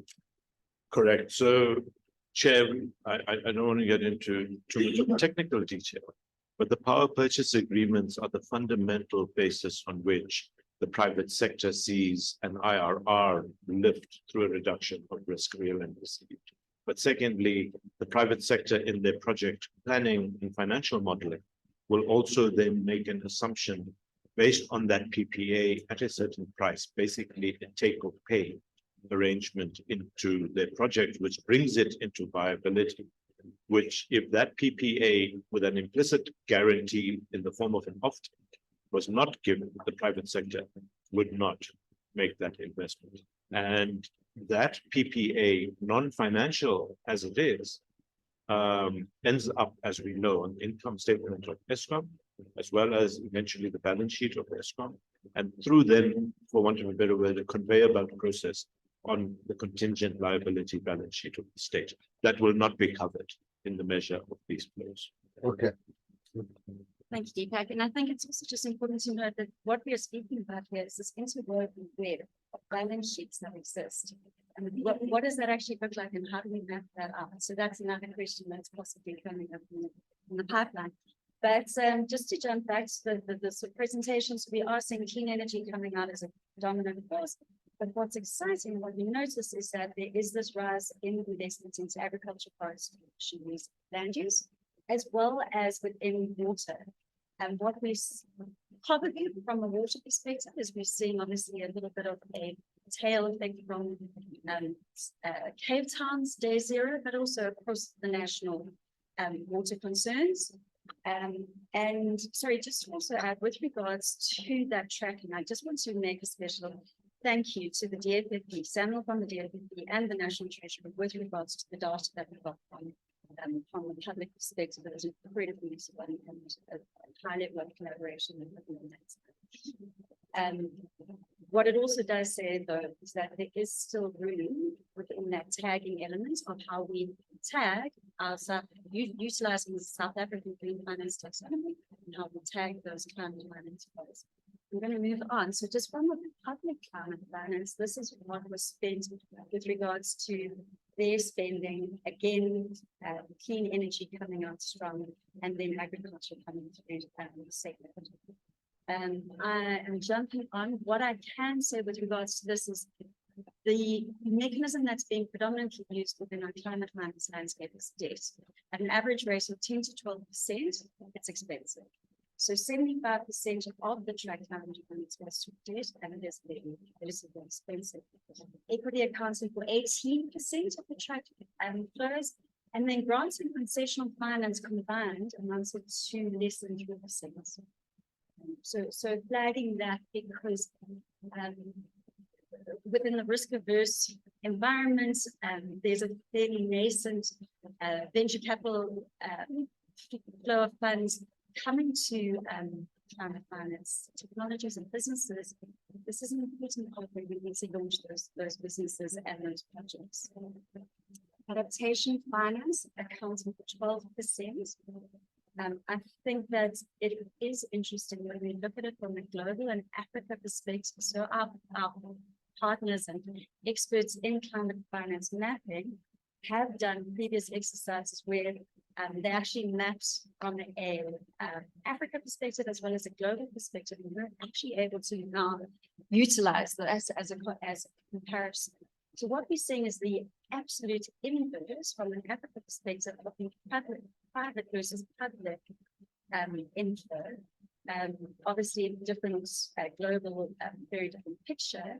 And I think something else to sort of recognize is that within that, underneath the instruments sort of line item, that we're seeing that, again, South Africa 75% debt, with Africa coming in at 28% and the global average of 53%.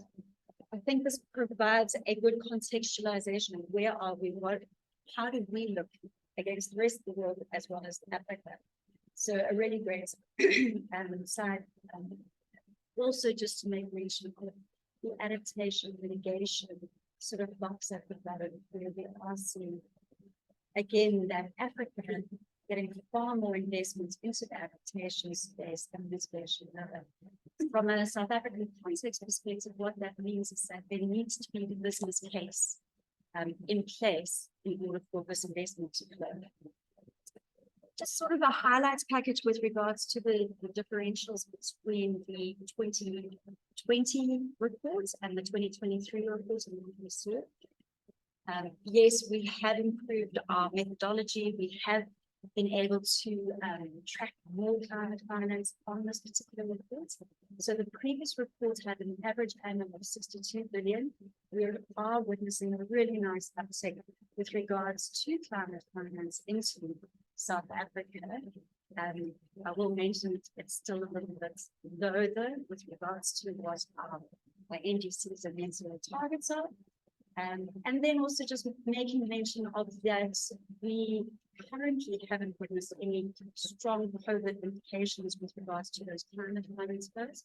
However, it has been positioned that perhaps that grant funding and that concessional debt that we saw, where we've seen a real low, a downturn in that, is that perhaps those were funds were then reallocated towards the COVID recovery. Some common trends between the two reports is that private actors are dominating. We've got a slight downward movement in public finance. This could be because we are adopting the South African Green Finance Taxonomy coming into effect in 2022. So we're seeing a little bit of an upswing in possibly accurate tagging, clean energy dominating, and most of it being used through debt. So these are all similarities, adaptations still fairly low. Notable differences, however, as I've mentioned about the grant financing, less than 1% of climate finance tracked. The previous report had it at 5%. There's an overall decrease in the amount of concessional debt available, but also interesting number of actually in the lending ratio. Agriculture sector seeing a massive increase with regards to their investments, 1.6 billion to 16.7 billion in this report. And then also that also applies to the water, 1.9 billion in the 2020 report and sitting at 1.8 billion in this report.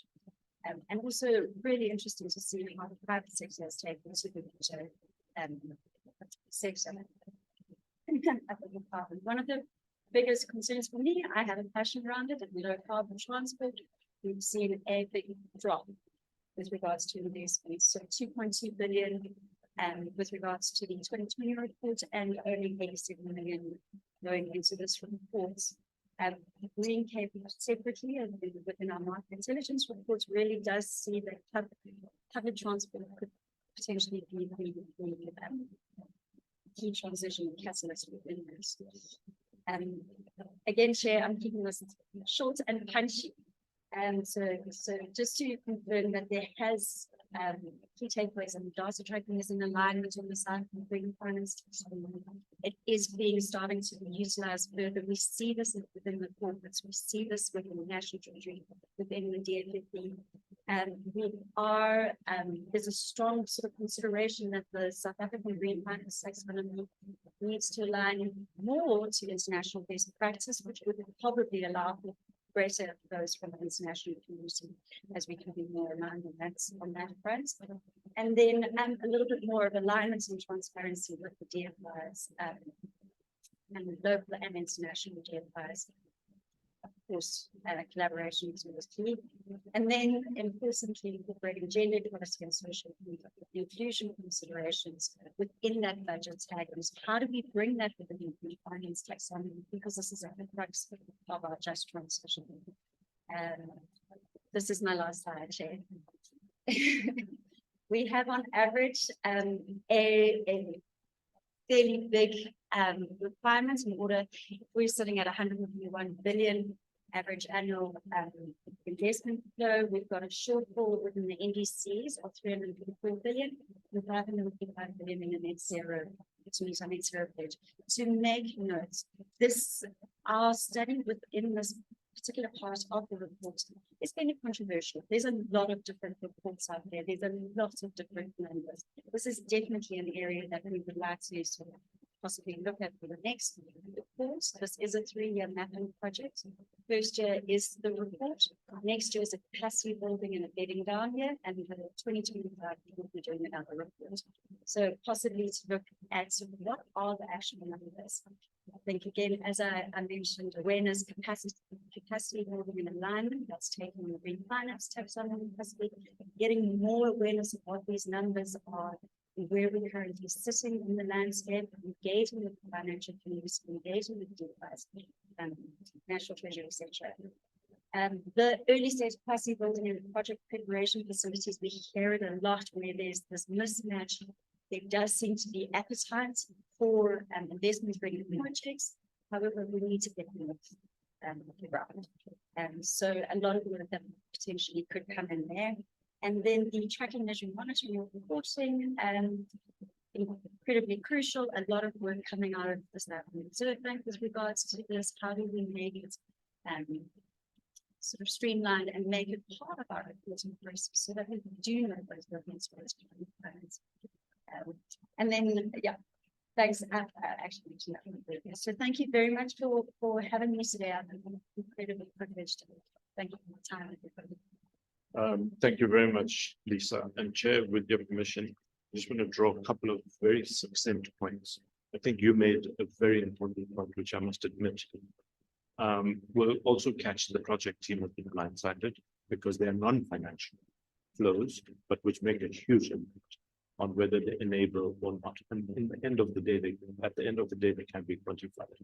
The key perspectives, which Lisa has touched on, is that the majority of this is in the form of shorter-term debt, which raises the issue of the South African domestic and financial, domestic capital and financial markets, and what needs to be done to ensure that we have a velocity, so to speak, that emerges and creates a virtuous cycle of investment.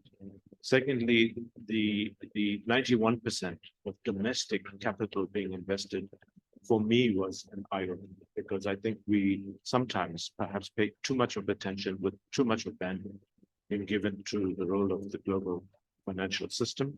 Thirdly, this notion of interconnected balance sheets, we discussed it in the steering committee of the project.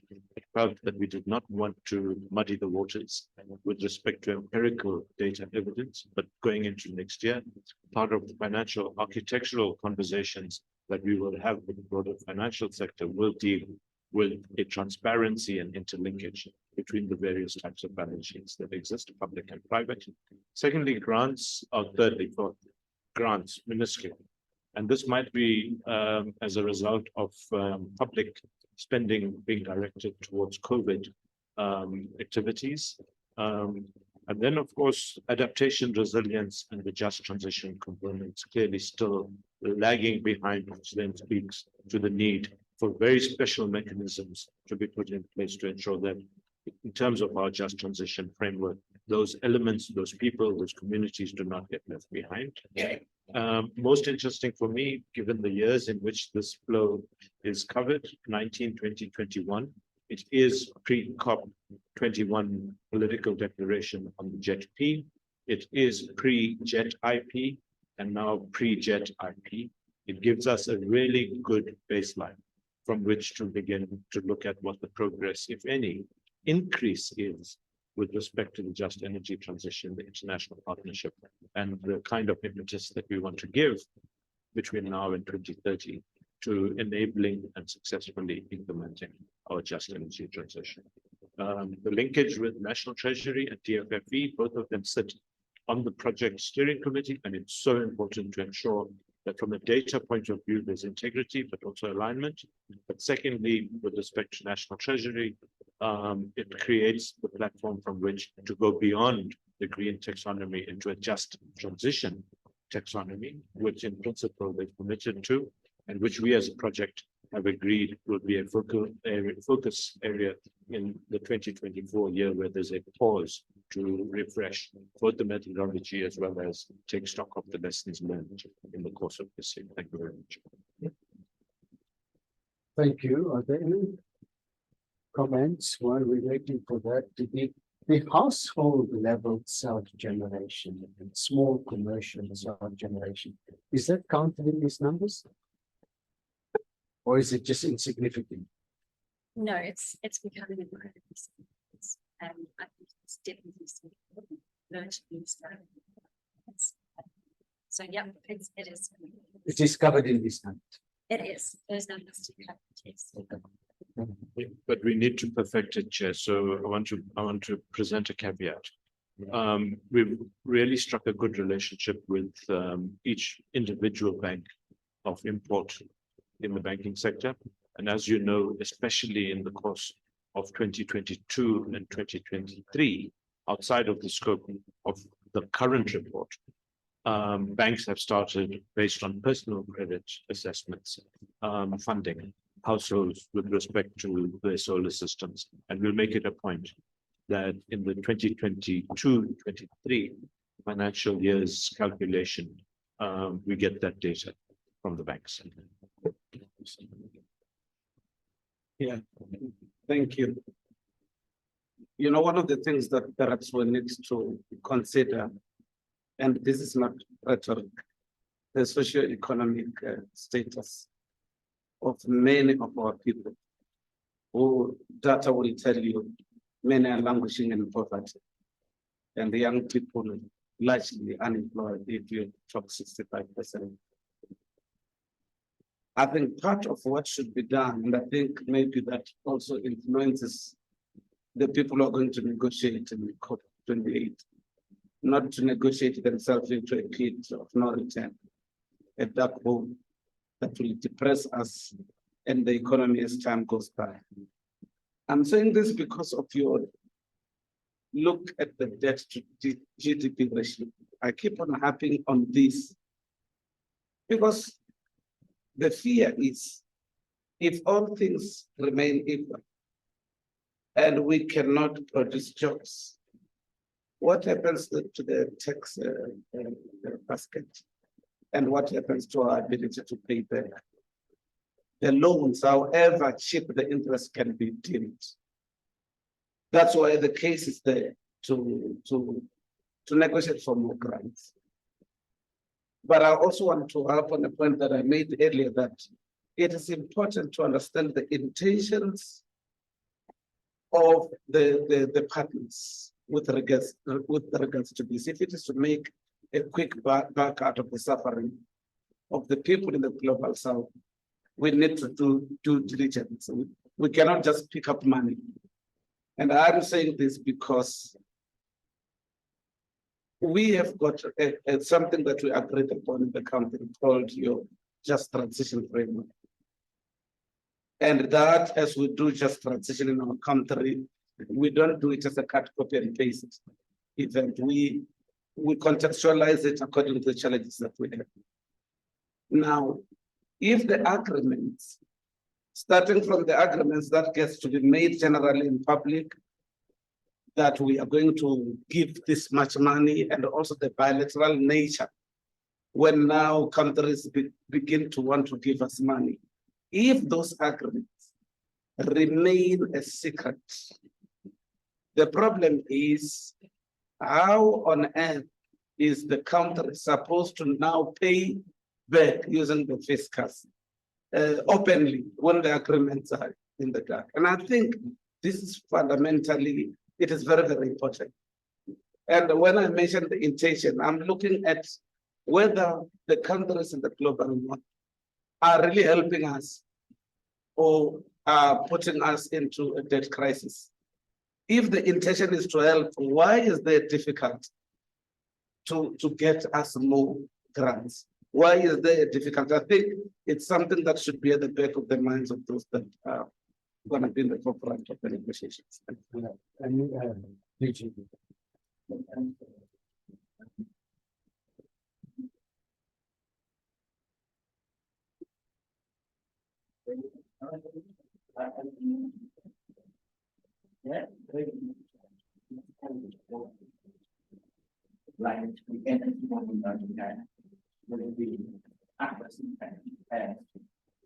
On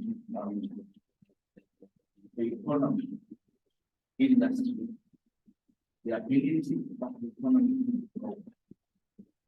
The jobs and stuff like this. It is really, I mean, I would definitely favor now. With two that is now. Raise my hand for something else. The number is of 3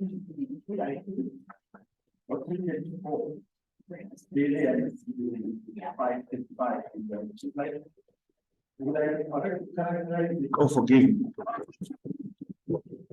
Forgive me. I'll try and keep my voice very low. The number is it's kind of the need number. It's based on you go back and say you want to be there in X years and you work backwards. Am I right? To that is the money is more Yeah. Yeah. Average Yeah. But there would you agree with me that there is another number which would be informed by a variety of things, including amongst others, the technical capacity of the system to convert the money to assets on the ground. Yeah. And that number, by the way, carries more weight than that one. Would you agree? I mean, that number is important, mathematically speaking. But the practical number for planning purposes is the one that takes into account how much absorptive capacity does our system have? How much can we import of the equipment? I mean, you don't want to belabor the point. And that's the number that we have to chase. And of course, it's a number that can increase over time very fast to even exceed then that annual number and get us to that outcome. And it's a number that I would be very interested in because it's more meaningful for me. I do want to end on the note that says, Chairman, the point you raised, and I'm glad Deepak came back to it the way he did, because without guarantees, the renewable energy program would never have started. Now, we can't minimize, we must never minimize them. It's easy sometimes when something is happening and becomes run of the mill to take it for granted. But the program would never have taken off ground without that. So it's important because, you know, not to minimize its importance. I don't think that 10 to 12%, by the way, is expensive. The repo rate is at 8.25, the prime lending rate is at 11.75. I mean, right? Sure, everyone who raises money wishes that they don't pay for it. But time value of money dictates that those who give you the money must get something back down the line, and the money and the value of their own money must not be eroded. So we've got to have that perspective. Thank you, Louise. Thank you, Chair. And thank you for this report, really laying a very rigorous baseline for us to be able to track stuff into the future. I have a recommendation to make that we also track direct and indirect subsidies and other monies flowing into the anti-agenda. So as much as we're having money flowing into the climate agenda, whether it's on the adaptation or the mitigation side, that's sort of offset by money flowing into taking us in the wrong direction. And I would like to see that money as well. Okay, have we taken all the comments? Melissa? Sorry, you spoke already. Brian and Joe and Melissa. Okay, Shall I go? you Okay. can go, Melissa, Okay. and we have Brian and Joe. They're just, the two issues that I wanted to ask about in terms of the data tracking, which of course is critical. One has to do with the alignment of the DFIs. It was one of the recommendations that I understood, which it ties a little bit to Louise's point, right? Where we're seeing a lot of DFI funding still going into fossil fuels, which sort of undermines what we're trying to do with all of this. So that's the first point. And the second one has to do with the gender tracking. I see in the just transition financing mechanism, gender has been added as a kind of additional bonus point way of measuring it. And I think if we're serious about restorative and distributive justice, we have to think about this differently, and we're going to have to integrate that in the basic requirements for all of what we're doing. So, I mean, I understand that it's from the tracking point of view, if you're not tracking it, you can't make decisions, right? So I don't know how practical that is, if people are not recording that sort of data, how we will be able to have that inform our decisions. Okay, let's go on, Brian. Thanks, Chair. I also want to say thanks to Deepak and the technical team. Tracking climate finance is no child's play. I'll be quick. I have a suggestion, and next time you present this work, slide number 1 after the introduction should be definition. Definition. What are you tracking? What is inside the boundary? You know it, but your audience needs to know what you are tracking, so that then that creates the flow of the narrative. So that's my suggestion. There's a technical discussion behind that, because the definition of climate finance has never been accurate in the UNFCCC process. It is a contested space. So it's important that we as South African community are clear with what we are exactly tracking. Then the second 2 points are for Deepak, really, as you reflect on this work. The first one is linking it with the multilateral process. And the first question is, how is this output talking to Article 2.1c of the Paris Agreement? 2.1c, just a reminder, is encouraging government to provide climate finance consistent with the needs of adaptation and mitigation. Consistent. And we need to track that gap in using that word consistent. Then the third part is just appreciating that this exercise to me appears to be more of a mapping, taxonomical, descriptive, not analytical.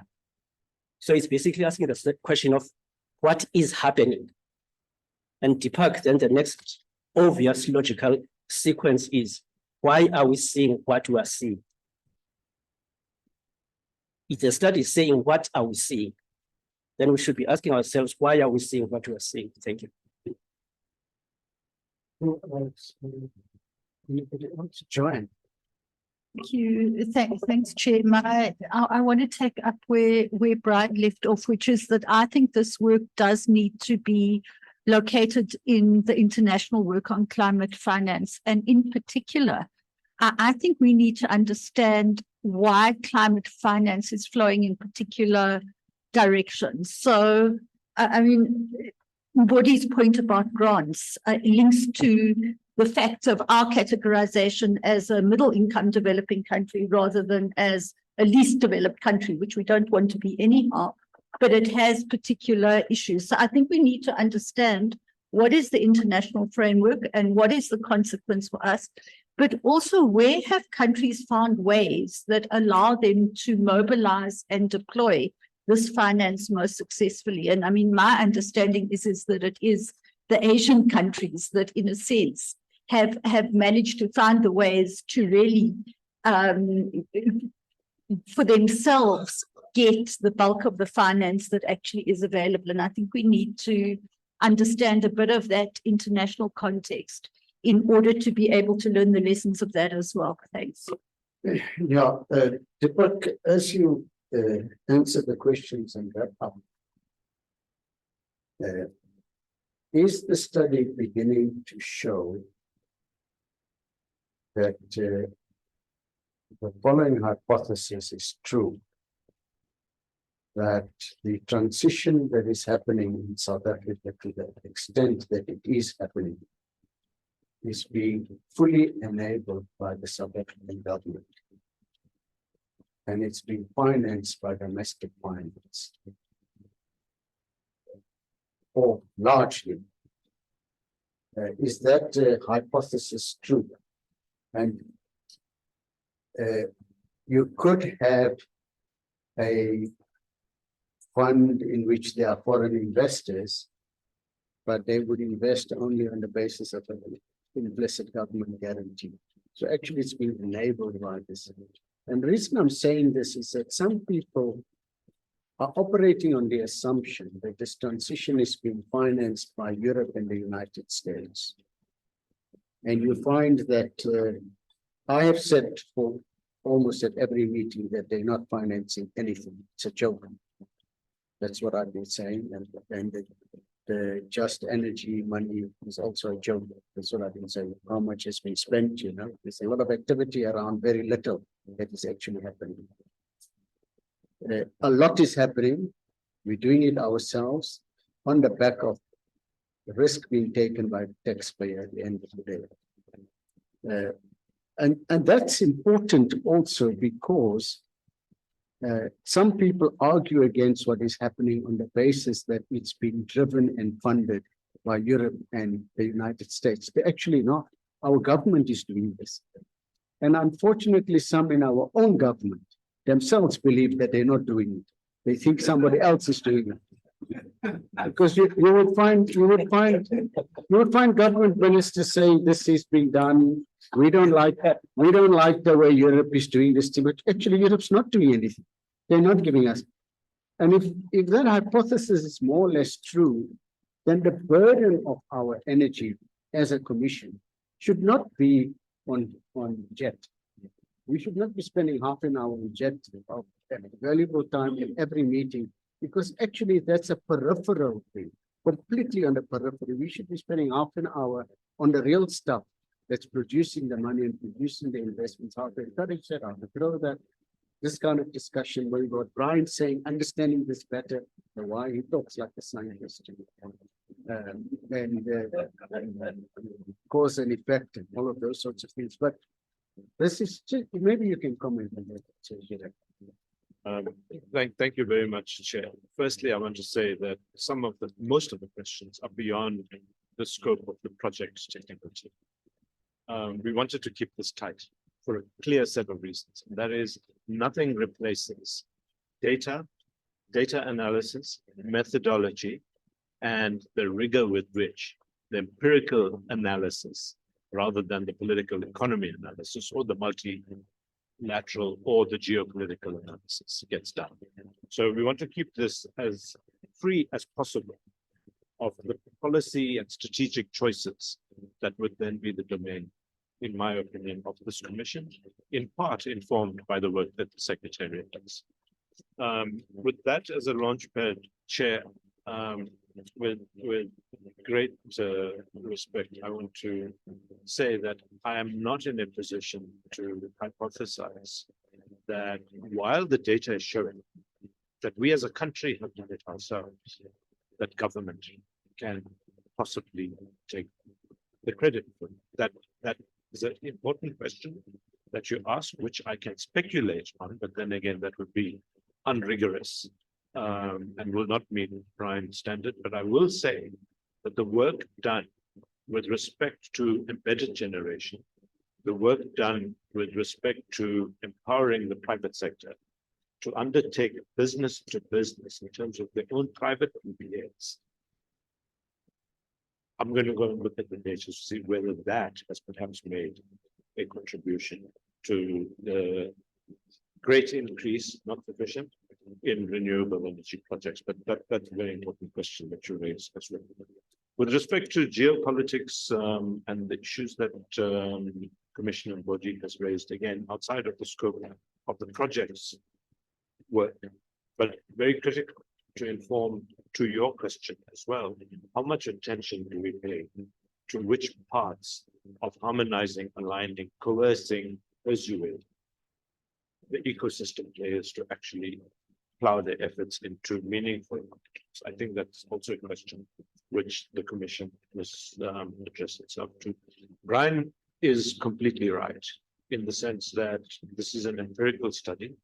The definitions we also agreed as a steering committee needed to be refined and put up front. It is for that reason that we convened a workshop amongst commissioners to begin to look at definitions, and we perfect that going forward so that we have a clear sense. What is climate finance? What is just transition finance? What is adaptation? What is mitigation? And what really is dual purpose?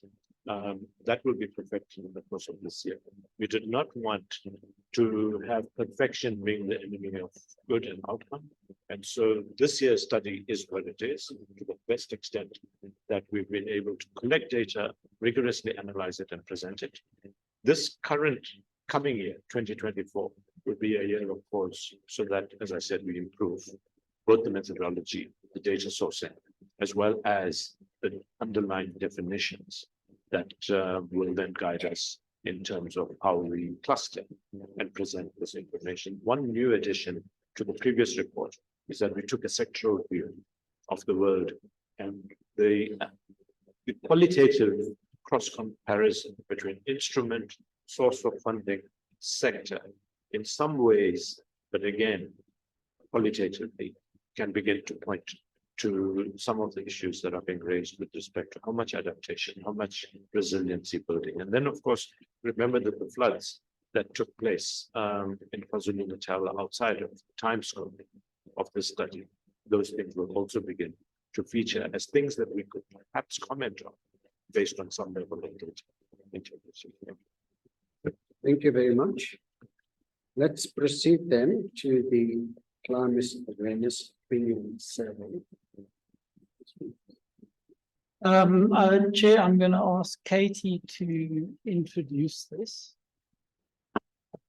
Thanks. It is a pleasure to introduce this important work. So with context, the Presidential Climate Commission partnered with the Human Sciences Research Council to undertake the first nationally representative survey on the just transition. And first is very important here. It's first in South Africa, but also first globally. So showing a lot of leadership here in terms of surveying what South Africans think and feel about the just transition, and also their attitudes and awareness about climate change. This work is going to be very important in terms of informing the Presidential Climate Commission's communication strategy, so meeting South Africans where they're at in terms of their knowledge, and also inputting into our State of Climate Action report, which has been discussed today. So I'm really pleased to welcome the team from the Human Sciences Research Council. They've completed a long exercise in the field, surveying more than 3,000 South Africans across the country, and they're going to be walking us through today the process they followed, the emerging findings, and also talking about what's to come next. So we're joined here today by the project team represented by Dr. Ben Roberts, Dr. Jare Stuvik, Dr. Tobeka Zande, as well as several executives from the HSRC. I believe Dr. Ben Roberts is going to be leading the presentation, and also the HSRC colleagues are on hand for any questions that come up in the discussion. So Ben, I think it's over to you now. Thank you. Thank you, Katie, and good morning to the Commission. Thanks for the opportunity to present these findings. I'm just going to share my screen. It's the online. Oh. Yes, I should have explained. We're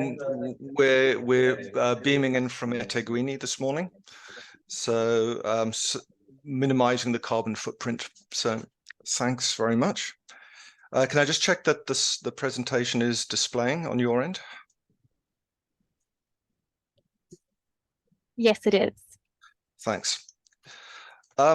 So by way of brief context, there's a surprising lack of nationally representative data about the level of public awareness, beliefs, as well as behavior relating to climate change, which is quite surprising in this day and age, but more importantly to the just transition. So as Katie's indicated, there was a desire to address this knowledge gap, and through the support from the Commission, to look at specific aspects of this as a first step in trying to better understand public view perspectives on this matter. So that included aspects relating to awareness of climate change, perceptions of climate change as a threat, to responsibility for addressing the problem, issues of awareness of the transition to climate change, including familiarity with the term just transition. I think some of the social linguistics of the terminology we use were raised in the previous presentation. The perceived impact of transition on people's lives and livelihoods, support for a set of example policy measures in the just transition, as well as views on inclusive decision-making processes, as well as trust in core institutions.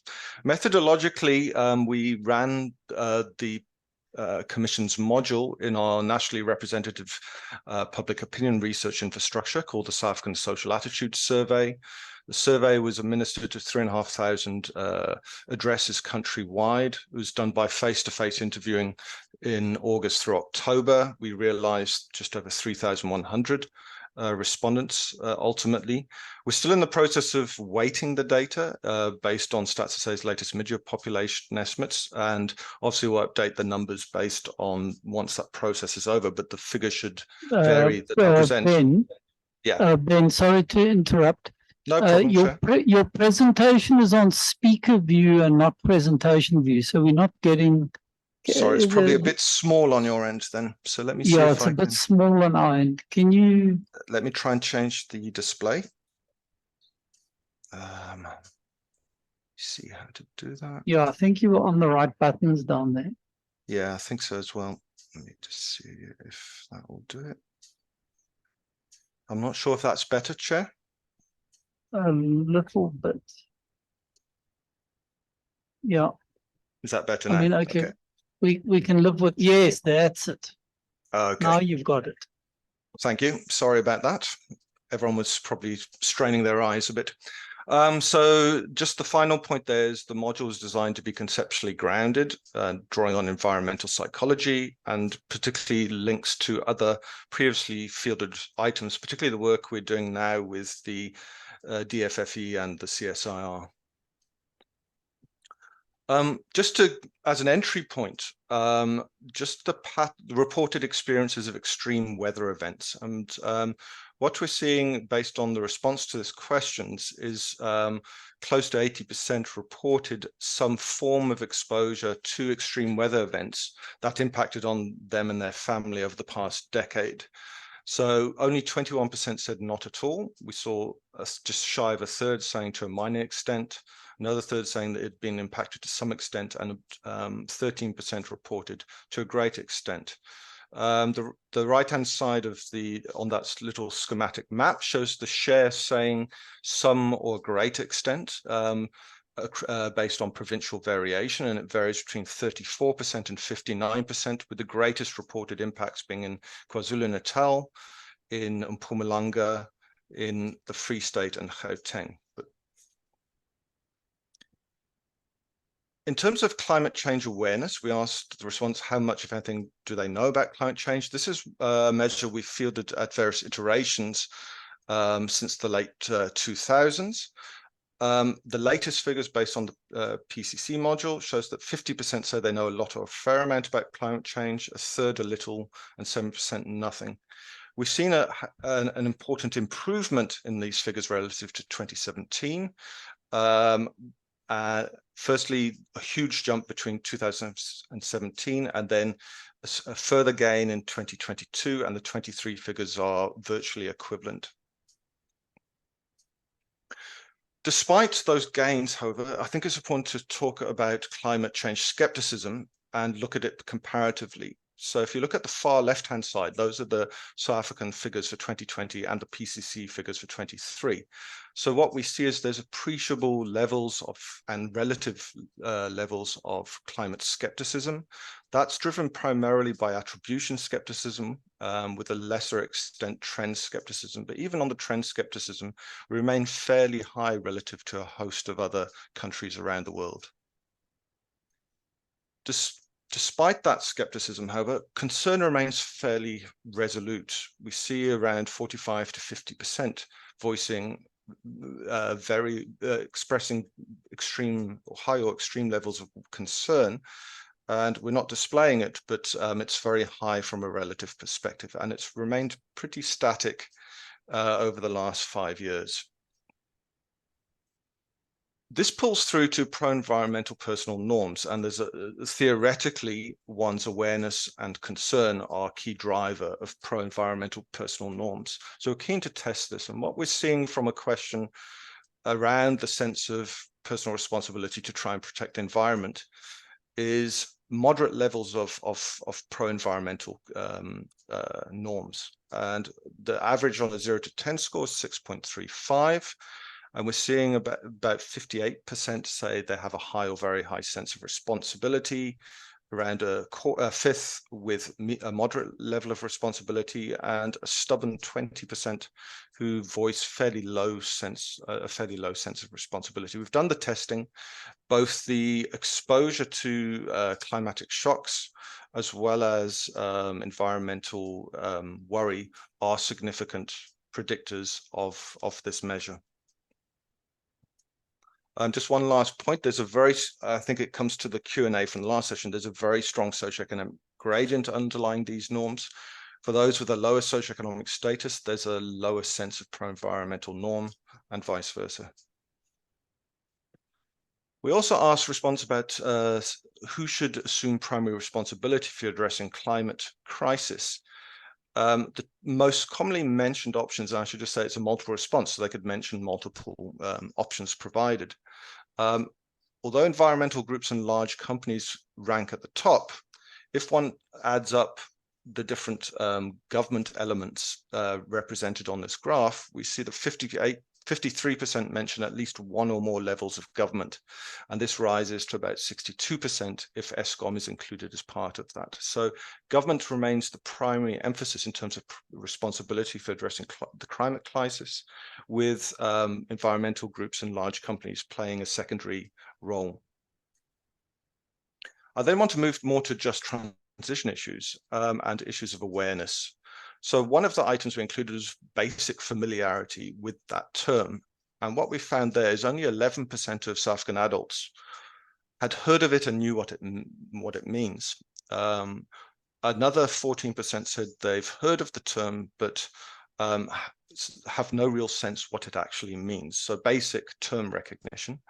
And then we have a combined 75% that either have not heard the term or really uncertain about how to respond.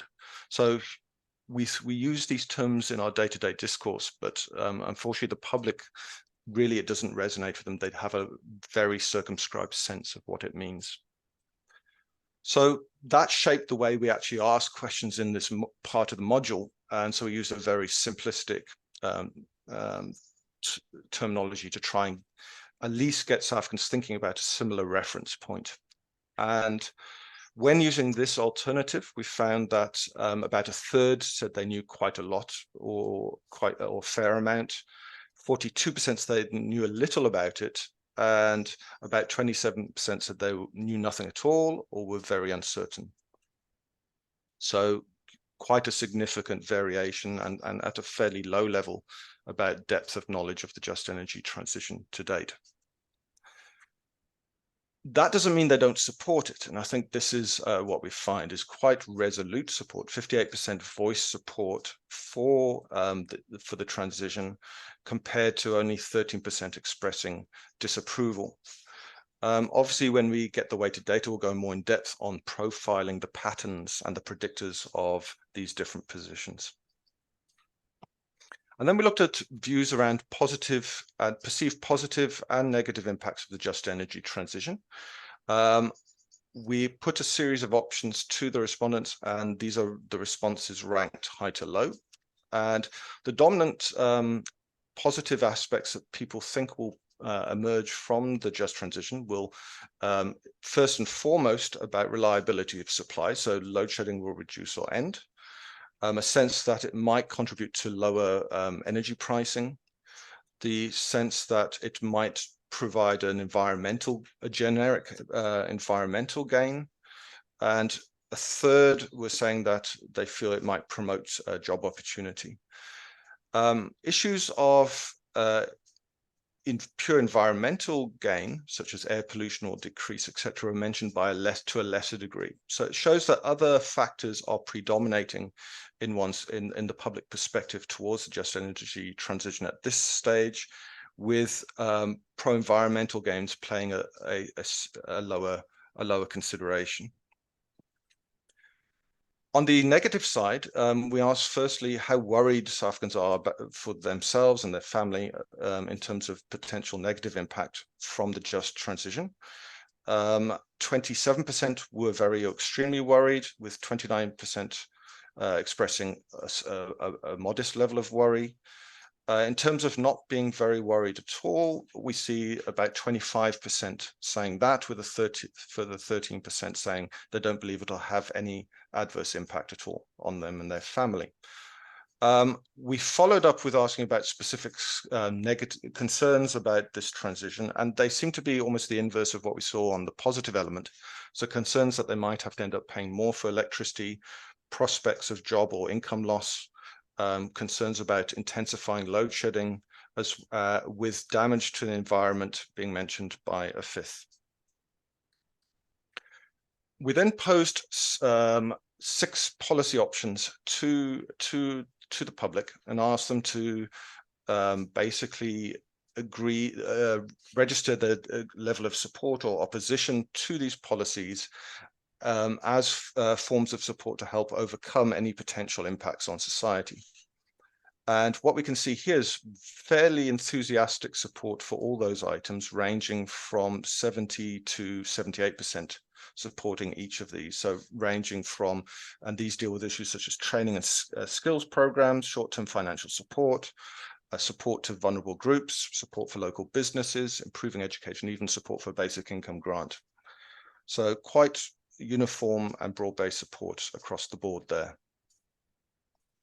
I know the previous session dealt with issues of climate finance. We didn't go in depth on this, and it's quite stylized, but we did ask about views on international support. And what we found here is about 65% supported the idea that South Africa should accept financial assistance from wealthier countries, but there was real ambivalence about whether the South African government should assume responsibility for managing these funds. We can see it's 30 versus 35%, so quite a fairly even split there, with only 14% believing that the country should not accept any form of financial support from better off countries. Turning to decision-making, and there are 2 elements to this. Firstly, who should be involved in decisions related to the just energy transition? And again, it was a multiple response. This is the percentage on the left-hand side mentioning each option. So 44% first and foremost referred to government. The business, private sector and industry was referred to 28%, with local government receiving a similar share. The Presidential Climate Commission, as a multi-stakeholder group, was mentioned about 22%. NGOs and NPOs, 21%, and so on. It dips off quite fast. So government remains predominant, but you can see that the public believes there should be a range of stakeholders involved in this kind of decision-making.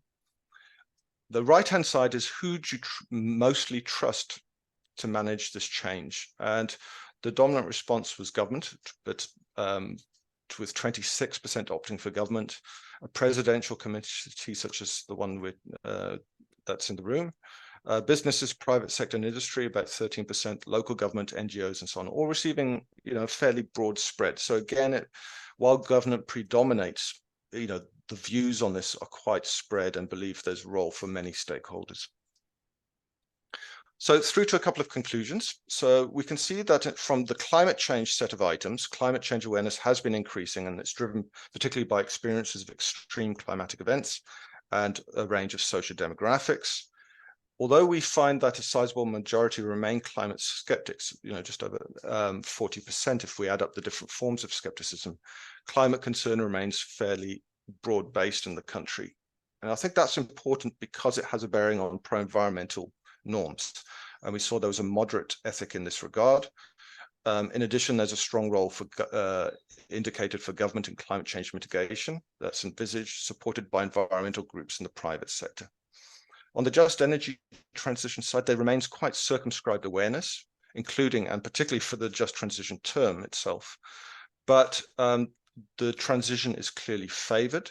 There are, however, very high expectations of personal and national benefits, with environmental gains subsidiary for now. So many worry about the adverse impacts, as we saw.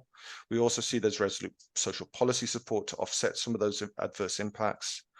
International climate finance is supported, but there's real division and debate over government management of those resources. And also, lastly, recognition of a clear role for multiple stakeholders in just transition decision-making, with a predominant role for the state. In terms of next steps, from an analytical point of view, once the data weighting is complete, and that should be in the next week or 10 days, we'll rerun the national findings. As I said, they shouldn't vary much, perhaps about 3 percentage points at the national level. We'll also do much more in-depth analysis to better profile climate and just transition beliefs amongst the public.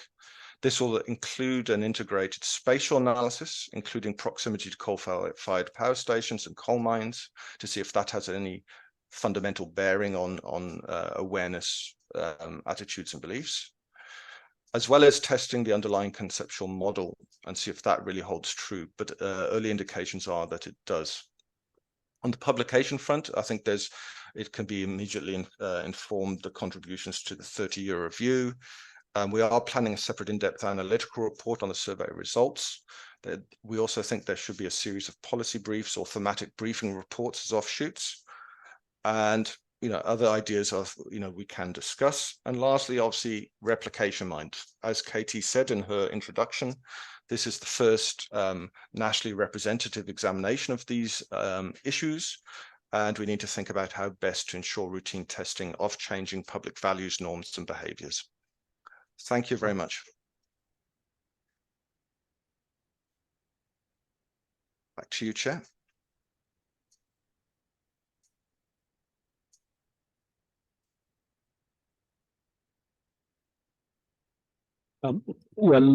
Thanks, Deputy Chair and Commissioners and colleagues.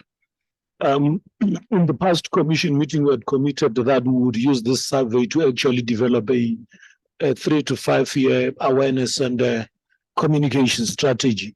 We are almost at the end of, or we've just initiated that process, and we are targeting the commission strategy session in February, where we present the first draft of a national awareness and communication strategy on climate change. But between now and that strategy, we have done in a number of intermediary interventions, including a major media buy-in campaign for community radio and media. We have also had, as the ED reported in the ED's report, a capacity building program to empower broadcasters, particularly community broadcasters. We are at an advanced stage of negotiating with the Department of Environmental Affairs, Forestry and Fisheries for the hosting of a national environmental awareness, journalism and brand summit. We want to use that event after the commission strategy session to actually launch a campaign where various partners could buy in, so that the awareness strategy does not ultimately get implemented by the PCC. But lastly, we want to take this survey into a dialogue early next year with the media, with corporates, with strategic government departments, so that each and every one of them can see to what extent are the gaps missing. But we're also talking to various partners, like I know the Department of Tourism is about to unveil its major tourism and climate change communication awareness strategy. So we'll be basically be using the survey to connect the dots with all other various partners. What remains the challenge is the ability of civil society to be able to participate with limited resources in such a campaign. Except what WWF or Earthlife Africa gets from their donors, no any other major civil society organization can mount a sustained awareness campaign without some serious resources behind it. And we think that we can use the strategy to mobilize funding so that the funding does not only come through state institutions. So that's mainly how we're responding to the survey, Deputy Chair. Thanks. Yeah, I thought you would tell us what we are doing already. You're sort of telling us what we maybe will be doing in the future. Deputy Chair, can I come in again? You see, Mbali is sitting there with her T-shirt. She heads up an organization called the Constitution Hill Trust, whose job it is to promote knowledge and awareness of the Constitution. But the words they use is not that complicated set of words. They say, we the people. What is our strap line? When we come, what is it? And then they translate it, they say Tina Ban. And that's what they do, promoting the Constitution. I don't really see us as the Commission reaching out, especially to the future decision makers, the ones who are graduating today. In 5 years' time, will be running. The banks will be doing what Lisa does, telling us what's happening in life, and all of those sorts of things. And I don't see us really reaching out. Am I wrong? And then this thing of the department, did you say Department of Tourism? No. Department of Tourism as well as the DFFE. Why would the Department of Tourism do our work? I'm wondering, because their job is to promote their own work. Briefly, Chair, maybe I must expand on that. In terms of the current work we're doing, I've reported on the media capacity building. We're already spending about 1.5 million in community radio. We have started a youth essay series and a children's art campaign where university students have written essays and the children are actually designing the cover and the dividers of that. Today actually is International Students' Day. Deputy Chair, we thought that we would have launched the book today, but we had problems with the mentors and the others, but we'll look for an appropriate day to launch the student perspective next year. We've already committed to redesigning our website at quite a substantial amount of money. So you'd see a much more rejuvenated website in January next year. And the line departments we're using, it's to use their influence in their own spaces. So for example, we want tourism to drive a green event as an awareness strategy. We want transport to start speaking about green taxi ranks or e-taxis. So that's why the government, the state departments are fitting in, but we want to give them a blueprint. Otherwise they'll spend time thinking about what to do. And that's why it looks like we have not done it. But I think also our Just Transition Implementation Plan outreach, which will kick in from January, February, March, April, culminating into a national gathering in May, should also see new impetus in terms of awareness. But there are challenges because we are fighting misinformation, generalization of the newsroom, competing priorities in state departments, and what is emerging as just transition washing, the new concept to replace greenwashing. So that is also the environment we're in. But we think that we're getting there, Deputy Chair. Thanks.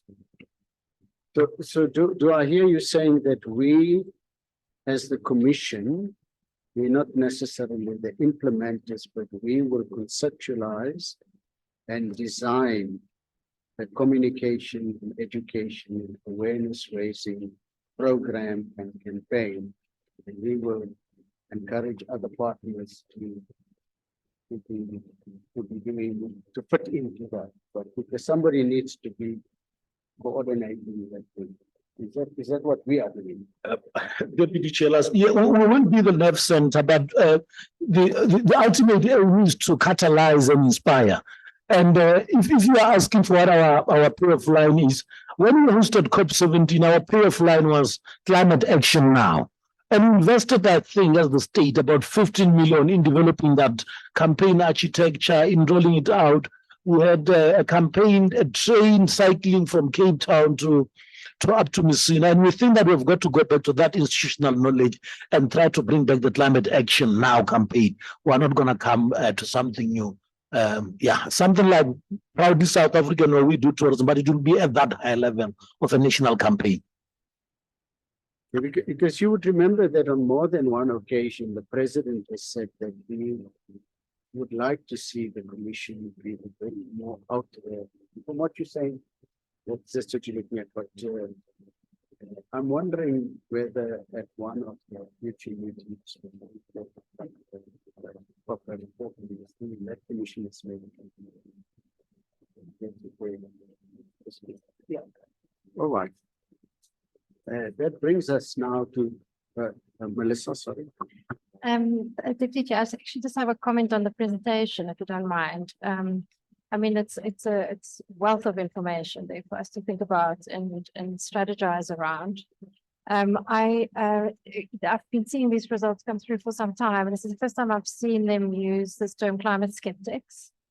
I'm a little, I think we should be a little cautious about that term. You know, it is kind of a term that's bandied about internationally. And I'm just not sure that the data backs up a conclusion that we're sitting with a huge population of climate skeptics in South Africa. You know, we're seeing people who clearly do not have the information, the scientific information about what causes climate change. But yet are very worried about it and even assume some responsibility for it in the data. I speak now in very broad terms, it was the numbers behind this.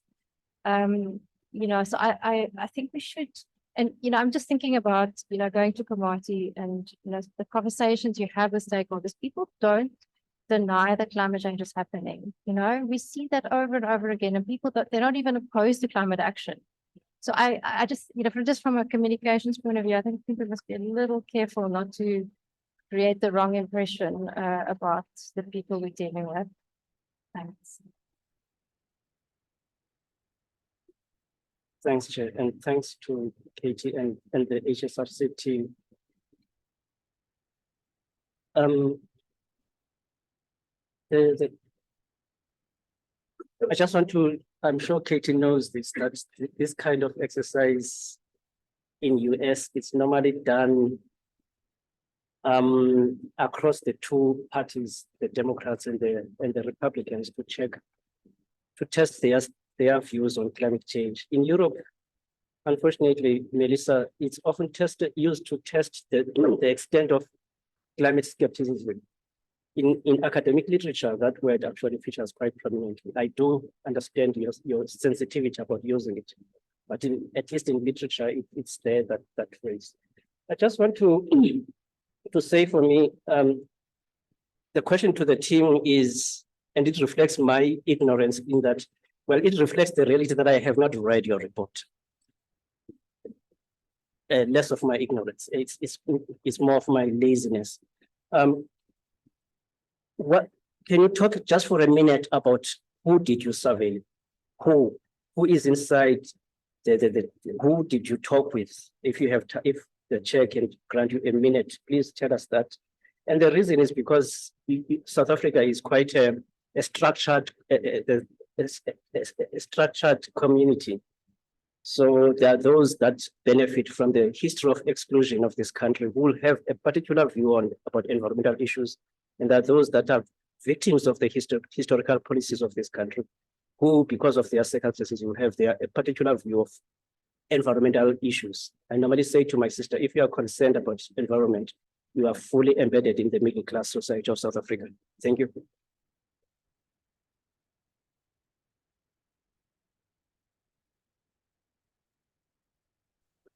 Yes, thank you, Chair. Shall I respond? Sorry, I'm just having an audio problem. I think in terms of, may I start with the last question first?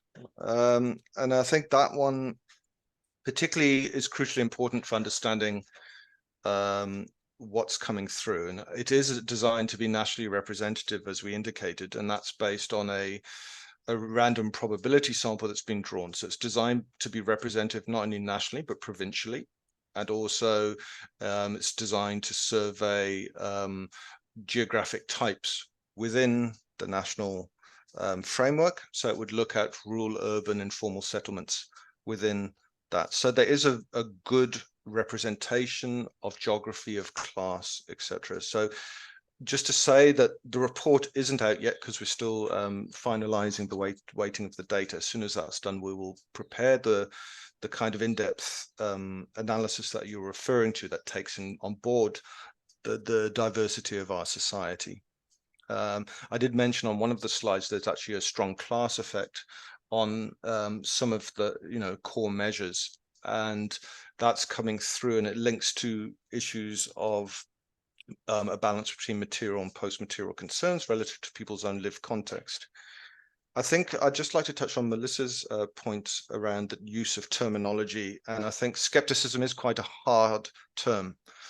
And I think it certainly in the way it gets reported on, it needs to be a bit more nuanced. And I think the fact is many South Africans do fundamentally believe that the climate is changing. That is true. I think where we find more nuanced views is around attribution. Is it due to the impact of humans on the climate, or is it a natural phenomenon? And that's where we find much greater diversity of views, much greater ambivalence. But as Melissa said, carrying through to the concern and the pro-environmental norms, that is happening in spite of that attribution skepticism. So I think we do need to perhaps find a better terminology that suits the South African context.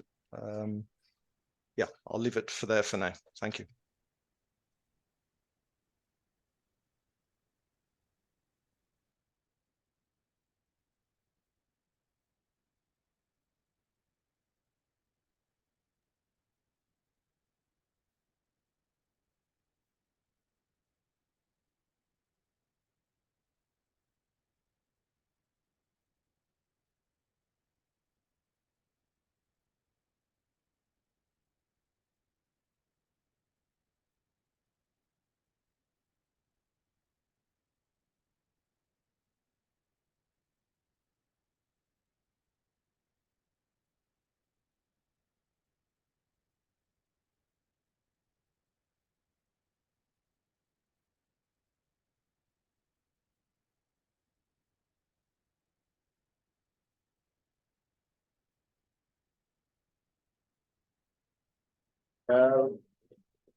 They are now closing down the power stations, they are closing down the coal mines.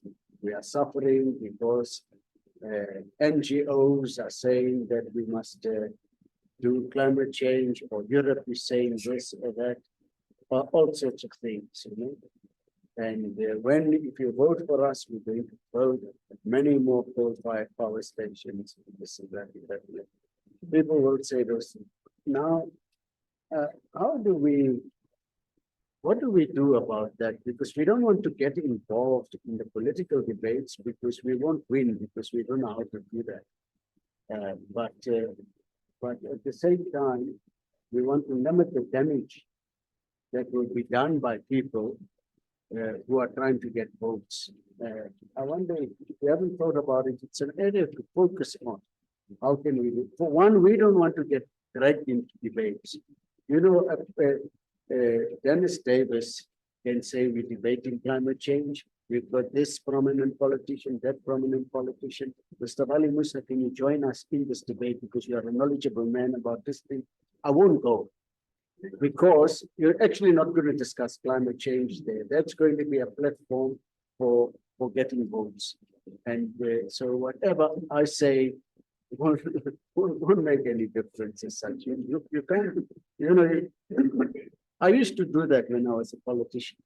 Because then you just go in also with the same sort of attitude and then you insult the person. And your support is get happy because your insults are of a superior quality than the other man's insults. So that's more or less how it works. But so we should try to avoid getting involved in those things. And you people may be involved also. But at the same time, we've got to give some thought to this thing. How do we do this kind of thing as such?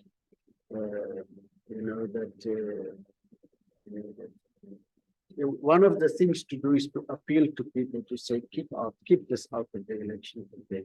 But I don't think we will succeed in doing that. Because if you are speaking to coal miners, all you've got to tell them is that we're going to expand this industry. You're going to have more jobs.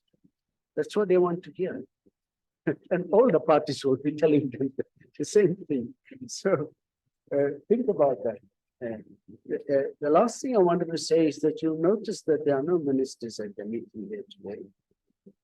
We don't know when the election is going to be, but the ministers are out on the campaign to register their voters today. That is what they are doing. And so maybe we won't have much participation of the ministers between now and the election, because this is an outgoing administration. And it makes more sense for them to be spending. They get more buck for their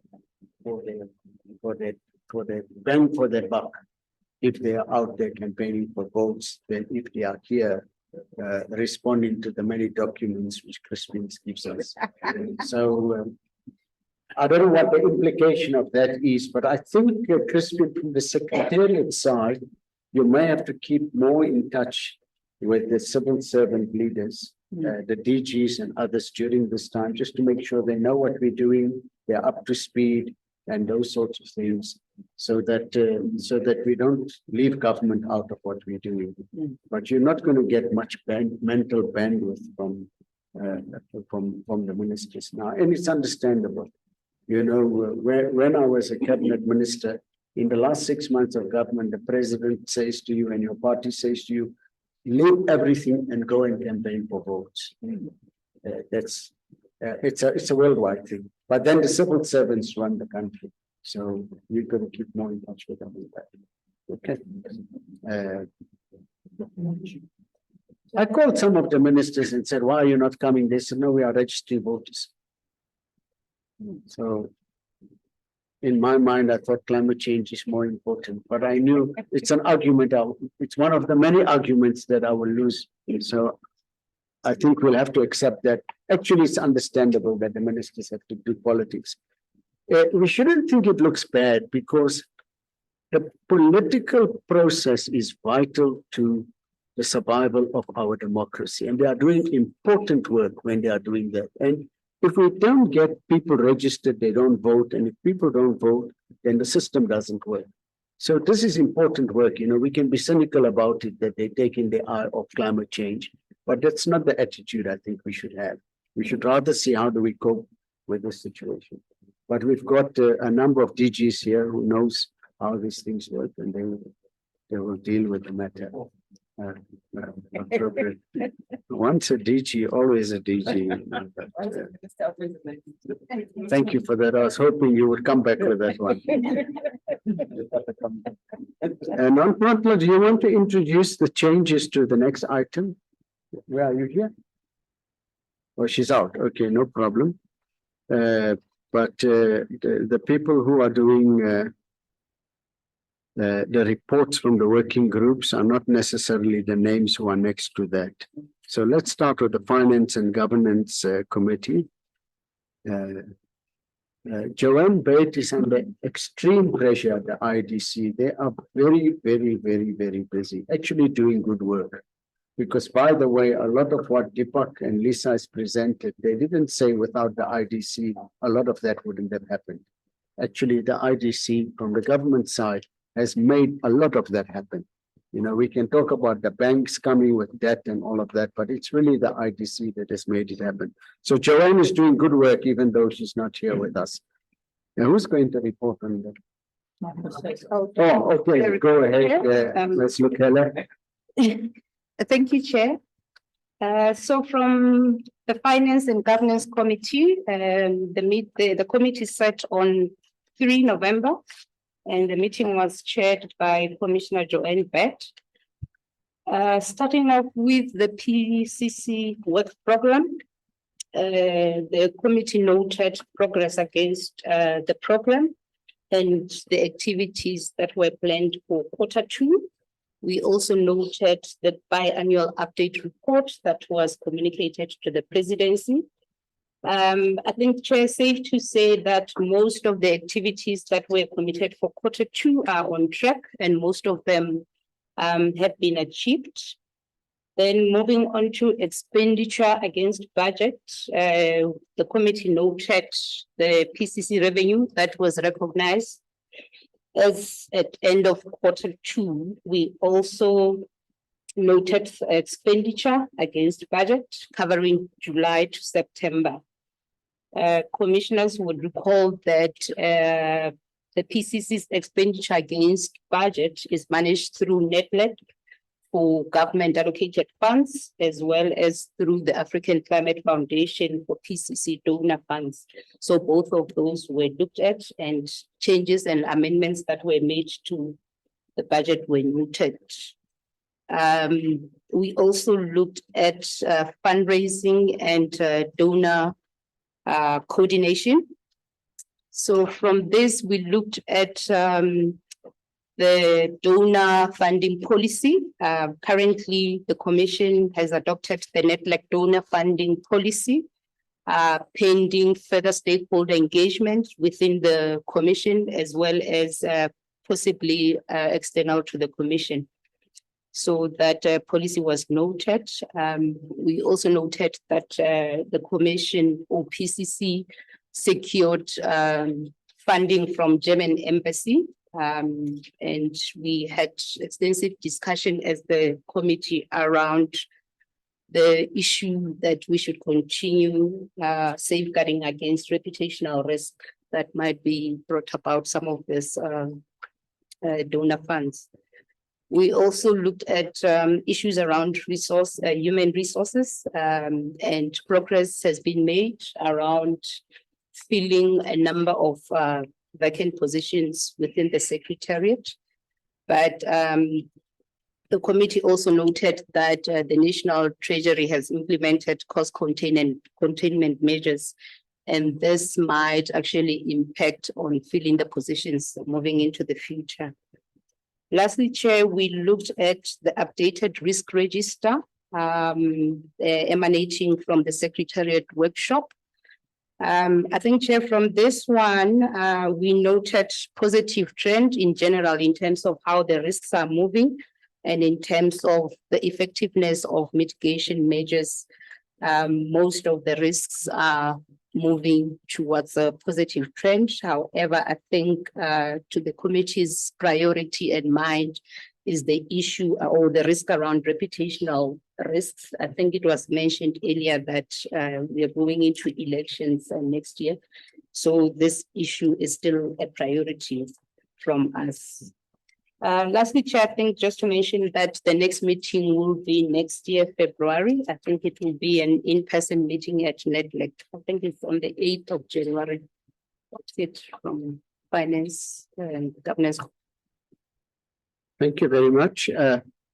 Crispin, the Treasury belt tightening, will that impact on us seriously? Because I thought they were looking more at like infrastructure stuff and those sorts of things.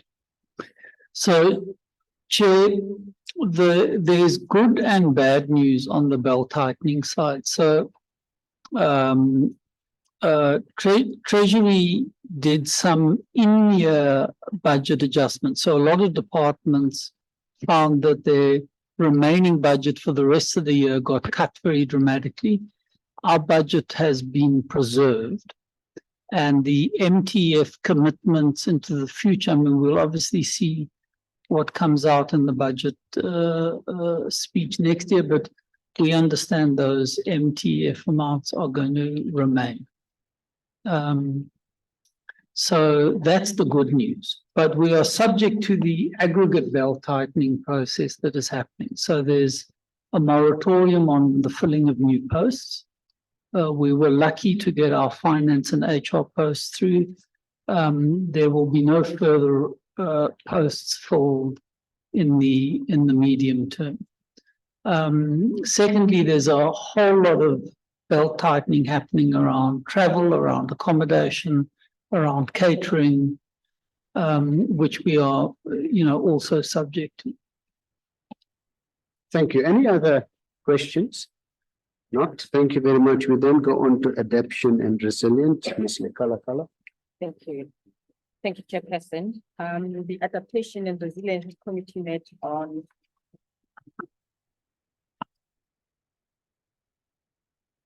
Thank you, Chairperson. The Adaptation and Resilience Committee met recently on the 9th of November, and on the agenda we had a few items, but what I'm going to do today is just to highlight some of the discussions that we had. In attendance, we had commissioners, representatives of national government, provincial entities, and other interested groups that are part of the working group.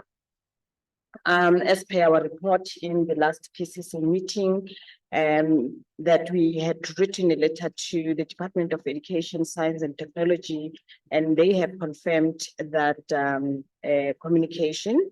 And we also received a report from the Department of Science and Innovation, and what the brief that was shared with the meeting is that the work on climate research, development and innovation is going to be fast-tracked over the next 6 to 8 months, and engagements with all stakeholders will be prioritized. And this, with the PCC convening power, they had requested that we facilitate access to and the sharing of information between relevant parties.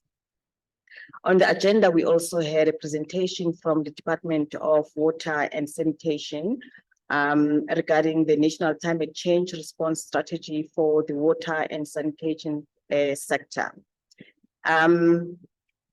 The strategy that was presented to us focused on 5 pillars that included collaborative governance, investing in critical climate infrastructure, knowledge and information management, water resources, and sanitation management. And that would be adding on to the net zero carbon for water strategy. And consultations, as we were, the presenters had shared, is that they are currently engaging in different consultations within the different sectors. But in response to the presentation, the working group discussed the impact of climate change on different regions in South Africa, highlighting the need for regional approaches to address the increasing likelihood of floods and droughts. The other presentation and discussion we had was around weather and climate in South Africa, analysis and projection. We just had a presentation this morning. Then there was a presentation or an update on the ongoing work on the 3 sectors. The One World team presented an update of this project, which aims to analyze climate adaptation needs and state of readiness, focusing on strategic and climate sensitive sectors critical to appropriate climate adaptation, namely the water, agriculture, and the built environment. This project is guided and further enables the Just Transition Project, which aims to advance the socialization of the climate resilience narrative across government and society. It also examines the best practices for resilience in these sectors and identifying strategies for responses that don't further constrain our resources. We also had a report back from the Secretariat around the Africa Climate Week, which took place in Nairobi. The Secretariat shared the highlights of the Africa Climate Week, emphasizing the significance of the inaugural summit and the resulting Nairobi declaration. It was also noted that the PCC enjoyed significant presence and participation. Additionally, the PCC hosted 2 side events which were a success. The working group also has got a lot of ongoing work, but of significance is the Just Urban Transition projects that we are involved in. We have the Nelson Mandela Bay project, which I think would be launched sometime in January, and we will be able to update on that. And also, we still have the outstanding Mpumalanga adaptation plans, which also we're focusing on. This would be a brief that I would give to this meeting. And if anyone wants to have much more information, you're welcome to approach Diskin Naidu, who's the head of Secretariat for Adaptation, or either myself. Thank you very much. Thank you very much. Either yourself or Desikan. For 2024, do you think that we're going to be doing, from an adaptation and resilience point of view, a special focus on food security in the region? I know it's something that, you know, the problem with that kind of work is that it doesn't lend itself to media attention easily. But if you think like a country like Malawi, when there's droughts, it has happened in recent years. I mean, the suffering there was just on a scale that's unbelievable. And if you take within the region, we have both the sort of the backward practices in agriculture and a vulnerability, and then we have some of the most advanced agricultural science and practices in the world. And I was just looking at the recent numbers that put out about exports, that the South African economy has been boosted in a huge way by agricultural output and agricultural exports. And so it means that within the region, we have what it takes to look at this matter quite seriously.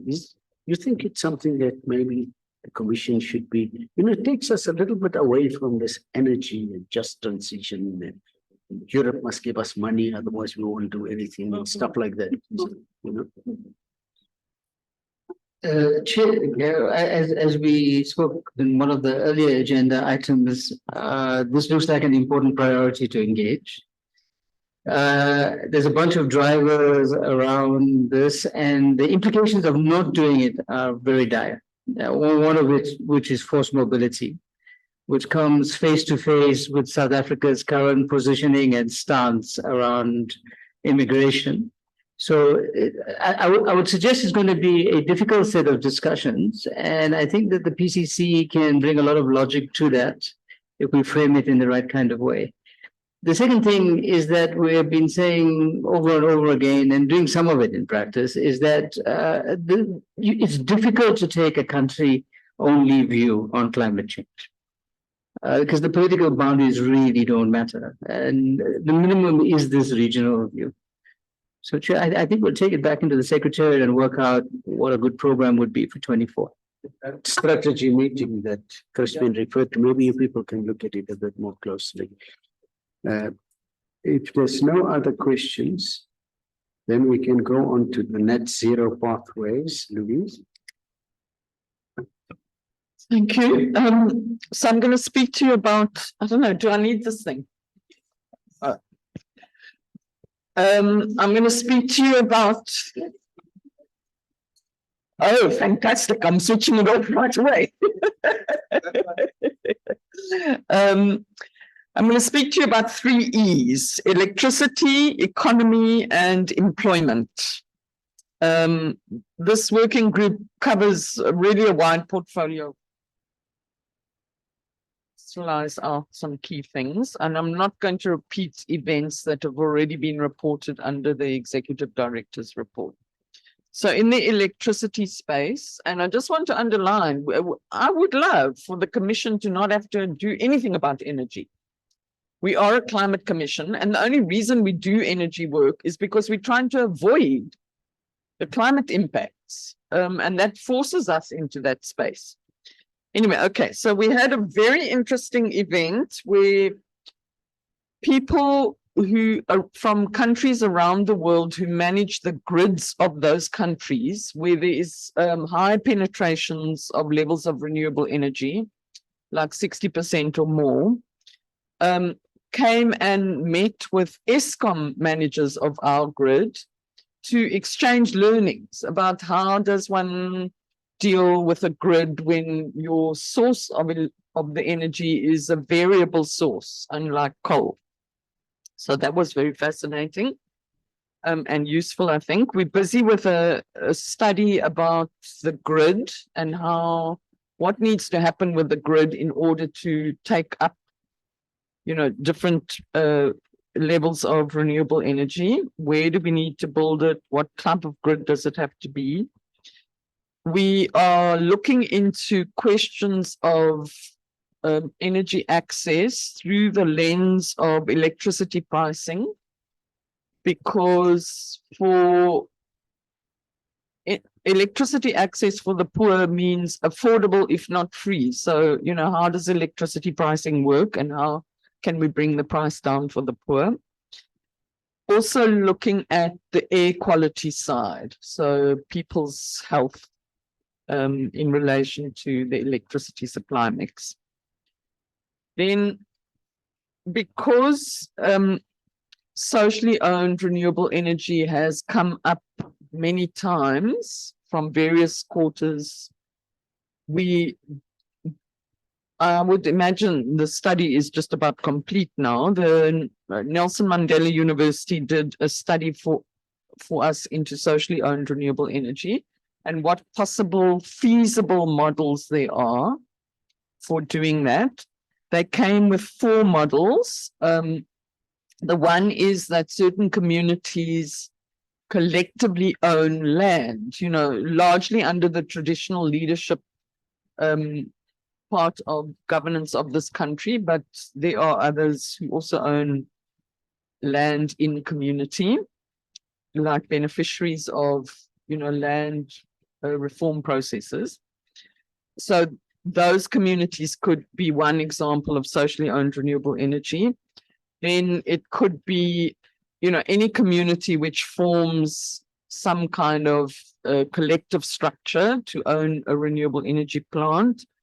It could be workers at a workplace where the company is putting renewable energy in place to satisfy the company's own energy or electricity needs. And should workers then, in that workplace not also have some ownership of those installations? And then there's 4. What's the 4th one? Okay, anyway, there's another one. So it's communities, it's workers, it's the land one I said. Anyway, never mind, somebody will remind me. And the next stage of that is that we actually want to put some pilots in place, particularly in Mpumalanga. So, moving from study to implementation.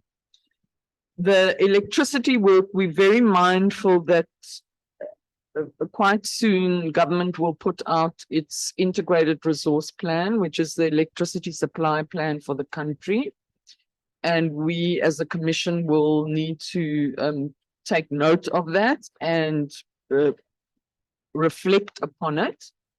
And we are thinking that, the way to reflect upon it is through 2 sort of lenses. The one is, does this IRP take us closer or further away from delivering on our international commitments to the UN, the nationally determined contribution targets?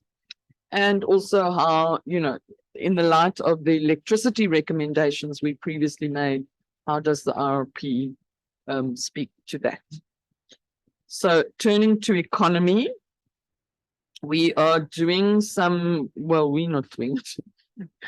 We are working with the University of Cape Town to do some net zero pathways modeling for the country and the type of economic futures that may lead to, so that we can make informed decisions and policymakers have access to that for informed decisions, including about the sort of trade-offs. We are looking into, Steve already spoke about it, about the Mpumalanga economy and the trade dimensions of coal, so that I won't go more into. Then I don't know if people remember that Dr. Andrew Borain and others presented the partnership implementation model at a previous commission meeting. And we actually are trialing that in 2 districts in Mpumalanga, being Nkangala and Gatsibanda. So that's where you really, get all the different stakeholders together to try and collectively craft a way forward. Then on the employment side, there are initiatives around job creation in Mpumalanga, which look at growing the existing economies in, sectors in Mpumalanga and also introducing new sectors.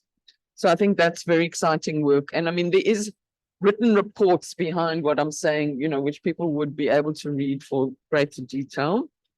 And then working with the University of Witwatersrand, doing a future labor study so that it's a more systemic intervention into the whole education and skills development landscape, looking at what are the skills needed in this kind of low carbon and climate resilient future economy. Thank you, Chair.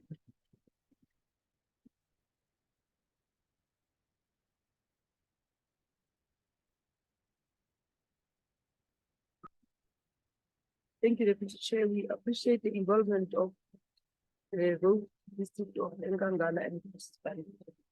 We will make sure that we are there as SALCA, and we will make sure that we have our own input from the constitution.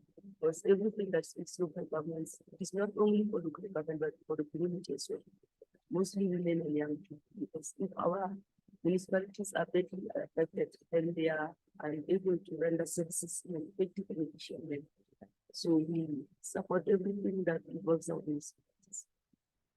I find, I may just be my sort of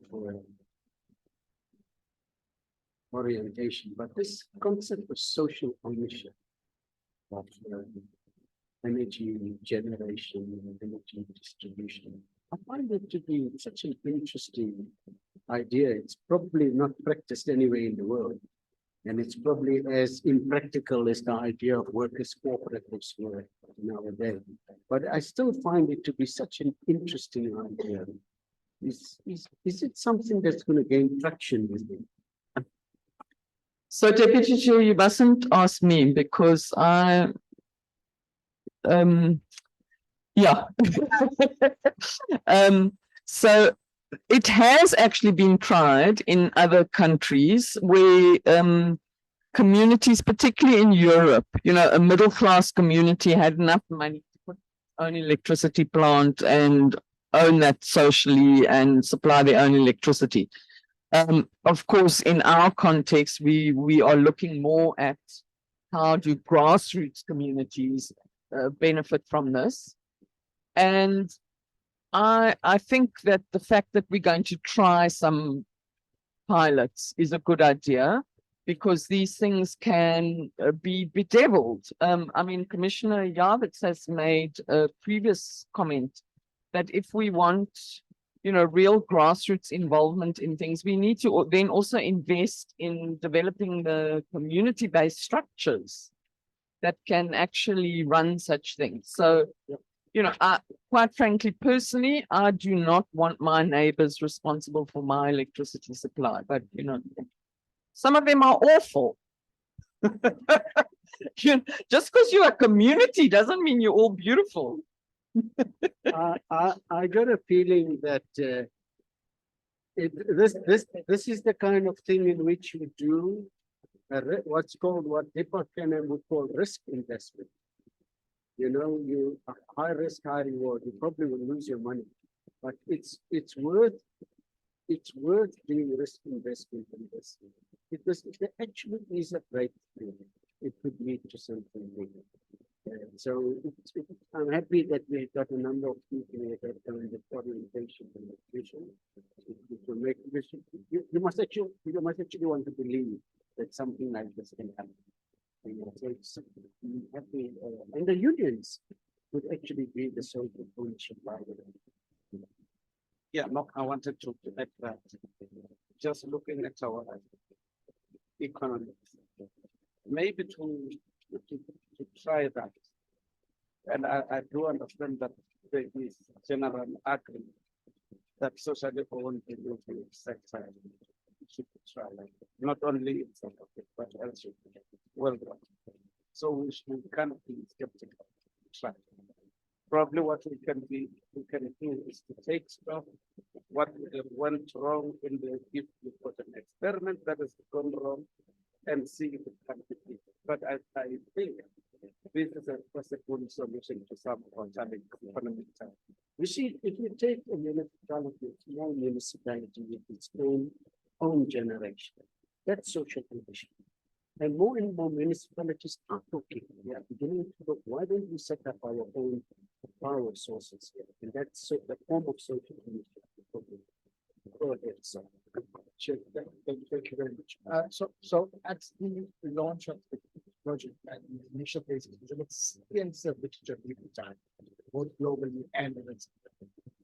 We've drawn on the best practices of international experience. And if I just very briefly state, for example, in Germany, in the VW plant, the workers have established a renewable plant at the VW plant, which the workers themselves own. The company then pays the cooperative the revenue from the energy that's used.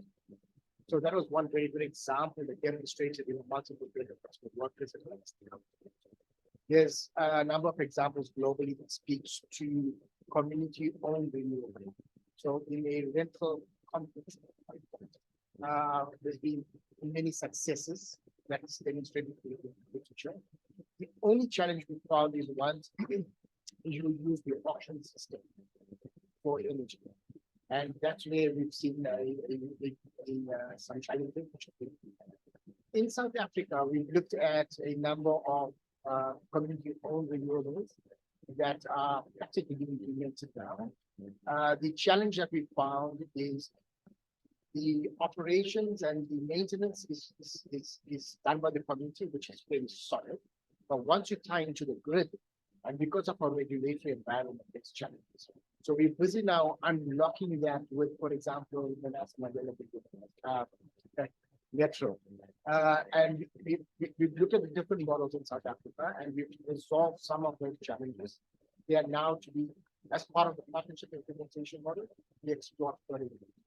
So we've drawn from experiences, we've drawn on challenges, we've tried to remedy those, and now taking it forward. So there is a possibility of multiple benefits. Household use, local SME use. In Positive, we found the community-owned renewable used by the households. And because they couldn't get it back onto the grid, they actually established smaller initiatives such as an IT center, aquaponics, which used all of the energy that we generated. So if it's not tied back into the grid, we have other options for usage. Thanks. This is it.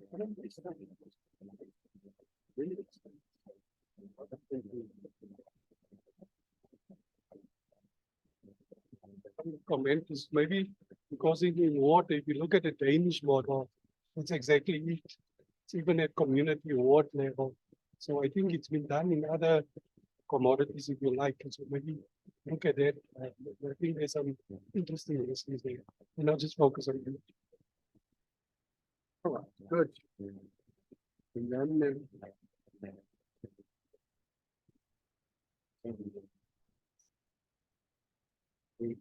we can go on talking because the next report is on climate finance, and I see the Fox name is there, and I'm sure it's got nothing to do with that.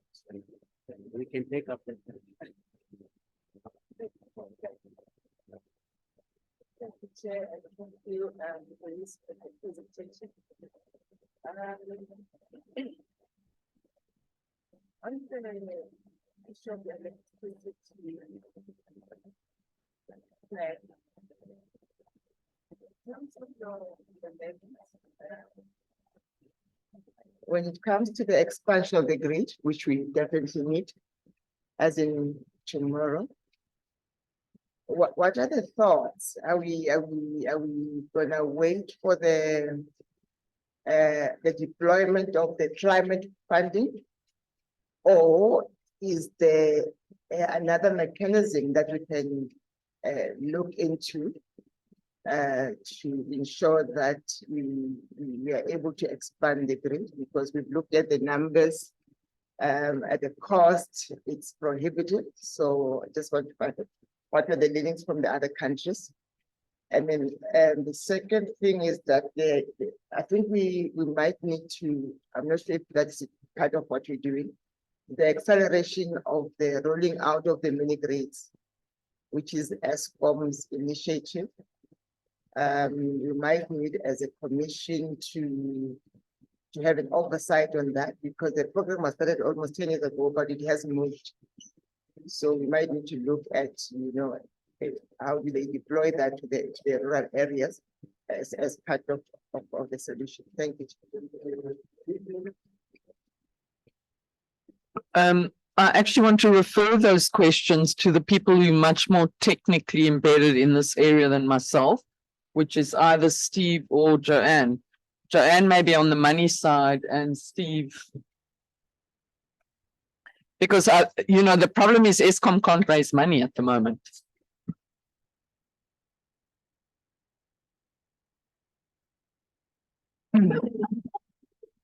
Okay, can I very briefly talk about the grid expansion? I think two key things to report, which is that part of the challenge is that ESCOM can't borrow, and that National Treasury, given the country's fiscal situation, is very reluctant to issue sovereign guarantees, particularly for ESCOM, against borrowing. So there has been work done in the last year, done between the JTFM project management unit and National Treasury to look at off-balance sheet solutions for financing the grid expansion, including looking at various kinds of public-private partnerships, looking at ways that users of the grid can invest and finance the grid. That work is now being taken forward by the Minister of Electricity, who is preparing a memo to Cabinet that looks at all of these options and is going to make recommendations on a set of financing options that hopefully won't strain the fiscus further, but that will enable ESCOM to get going much faster than they are, and at a much faster pace. I mean, because the pace at which we are expanding the grid is far too slow. I mean, ESCOM does have a capital budget, but it's not going to take us very far at this point in time, given their problems in terms of their finances. So that's the work that has happened.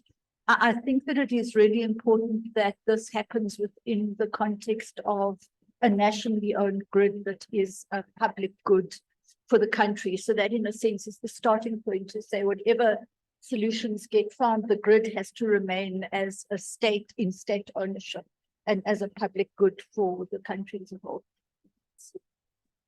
Thank you very much. I think we can move on. Oh, sorry, Steve. Yeah, sorry, just to add to that very quickly.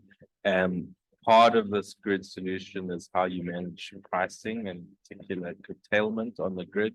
So if we curtail 10% at the moment, we can put another 20 gigs of renewables onto the grid today in today's grid structure. So that buys us some time to sort of manage these contractual arrangements. The other issue, of course, is very important, is how that contracting is structured.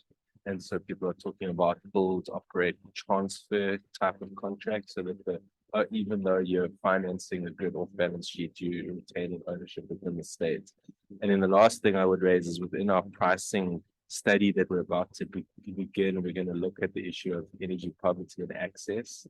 And one of the issues that we will have to look at then is is this idea of mini grids and how do you most affordably give access to people who are not currently connected to the grid. I love it when Steve starts talking about money matches and structured financing.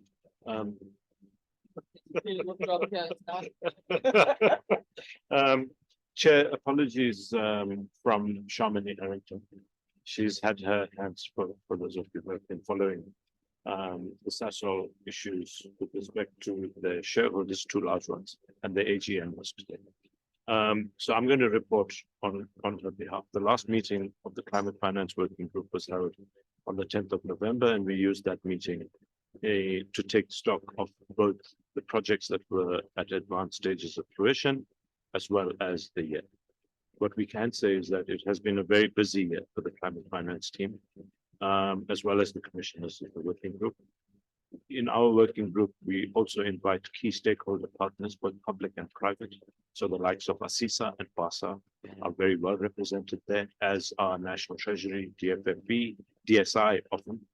And what this helps us to do is ensure that the critical partnerships that help us to achieve the proper flow and alignment that is required with respect to climate finance are on board with respect to the critical issues that we discuss.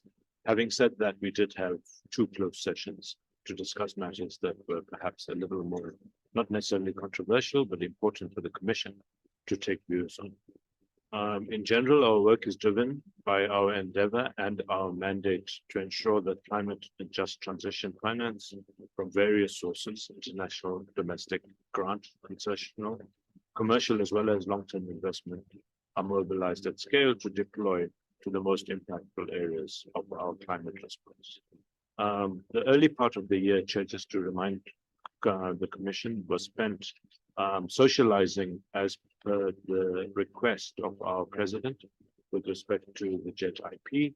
And out of that came two very important reports. One was an unadulterated or uncensored critical appraisal from a stakeholder perspective, and then secondly, a much more considered critical appraisal from the PCC itself. Both reports were received very well by the presidency, and as you know, Rudy Dix gave us the assurance at one of the PCC meetings that those reports will be well considered, especially as the implementation plan for the JET IP got developed. Two other projects, one of which was showcased today, which is now a final climate finance landscape report, which will be launched in a fashion to be determined still domestically ahead of COP28.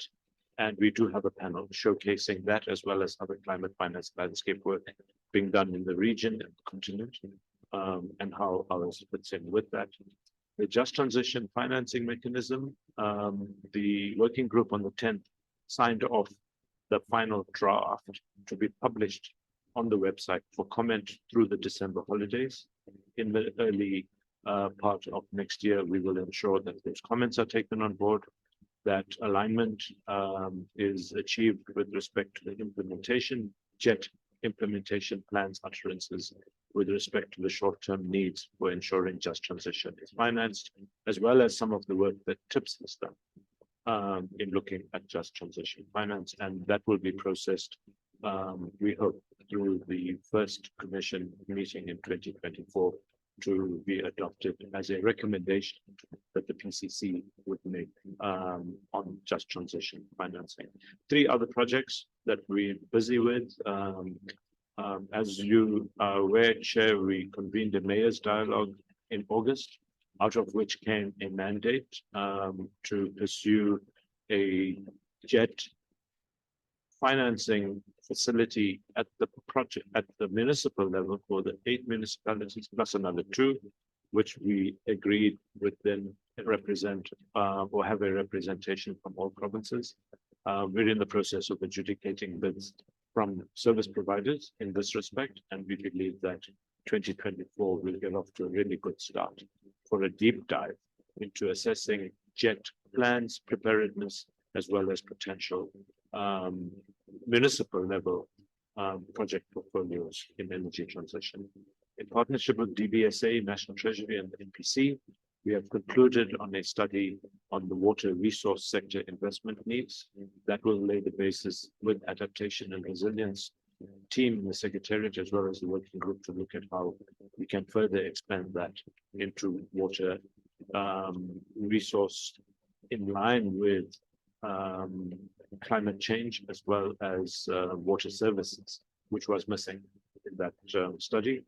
We're well underway now with respect to determining what the investment needs would be for energy infrastructure. And here, quite interestingly, Steve and I, in therefore mitigation and finance, are working very closely together to look at what the implications would be within various carbon budget scenarios of the choices that we make with respect to electricity or energy broadly, investment needs over time. In partnership with TIPS and NBI, we want to explore next year what the implications are for CBAMs. We know that the European CBAM is now finalized and launched. We know that the Americans have launched their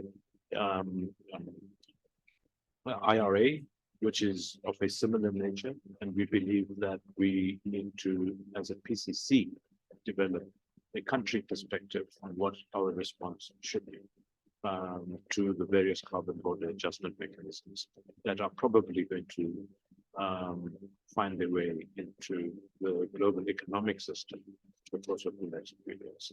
We end the year with a number of events. Yesterday was a very successful financial sector dialogue with partners in the financial sector, beginning to look at both the needs for just transition financing, but also this landscape report that was presented here today. And into next year, we're hoping to forge that partnership more deeply as we start addressing the issue of how to flex and develop innovative ways in which the domestic capital markets, domestic financial and capital markets can respond to the overall just transition. The chair asked me to convey that we're very happy with the performance of the head of climate finance and innovation, the secretary. Thank you very much.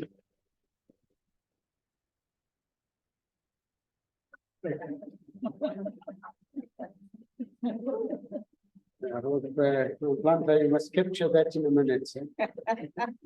The sentiments of the chair of the working group. And I want to see who else wants to comment. Anyone comment? Thank you. I think, thank you for the presentation that you just gave. But I want to suggest something, that the issue of IRA and CBAM, one became aware of what interventions we are having through listening to politicians.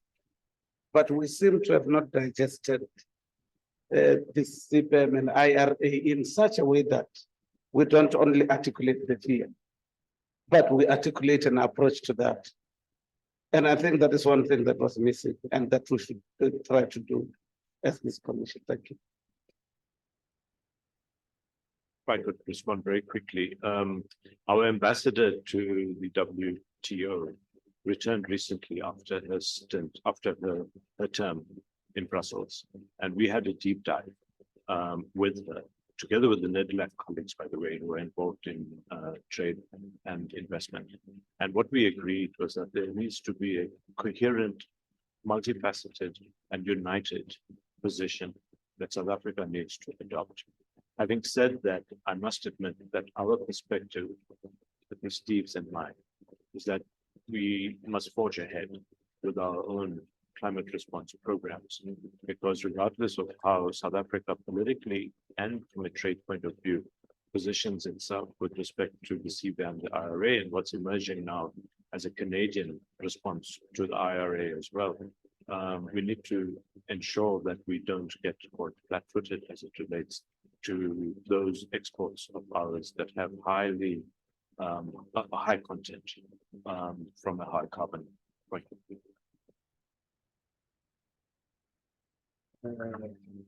Just one point, I think we must link up with business, because there has been a lot of work done in particularly the industries that are at risk from CBAM, on what it might mean from them and what would need to be done. So I think that in this, I mean, yeah, I think that there's a wealth of thinking that is actually being done. Thanks. Just to point out that these border adjustment mechanisms levy import duty or whatever, you know, they call it different things, on the difference between the carbon price in your own country and their country. So the solution is to up our carbon price and increase our carbon tax rate. And then polluters will pay and all our other exports will not be subject. Thank you very much for those comments. Thank you for the detailed report, Deepak. Let's go on to monitoring and evaluation, Melissa. Thanks. Deputy Chair, I'll be brief because you've actually seen quite a lot of the work of this working group today. In the Komati case, obviously we need to now chart the next steps, what we're going to do in collaboration with the various other projects underway in the Commission. The State of Climate Action Report that the survey results feed into, so I think we're aiming for first quarter next year for that report, as we discussed earlier. There's a storytelling project that's underway, very exciting part of it, telling stories from various perspectives about the just transition. And then there's actual data analysis, which will draw on the work from the other working groups as well, right, on adaptation and mitigation and finance. The other big project in the working group is the monitoring evaluation learning framework, which will be finalized soon, I think. And then we'll have to look at operationalizing that, how we'll be collecting data and monitoring. And that's been done we're working quite closely with the MAL system in the IP implementation plan in the PMU to try to align those as much as possible. I just wanted to say one other thing, which is that our working group has benefited from a report that was tabled recently by 18 community researchers across the country in fossil fuel and climate impacted communities who have over the past 6 months done their own monitoring and evaluation exercise against their own criteria that they've selected. And it really provides like real-time perspectives on how people are experiencing the transition across the country and as well as climate impacts. And I think it's a fantastic and important document for everyone to read. And if with your permission, Chair, I'll share it and ask Nfanhla to circulate it to everyone. It just gives you a real sense of what's actually happening and as a context for everything that we're trying to do in the Commission. So thanks for that.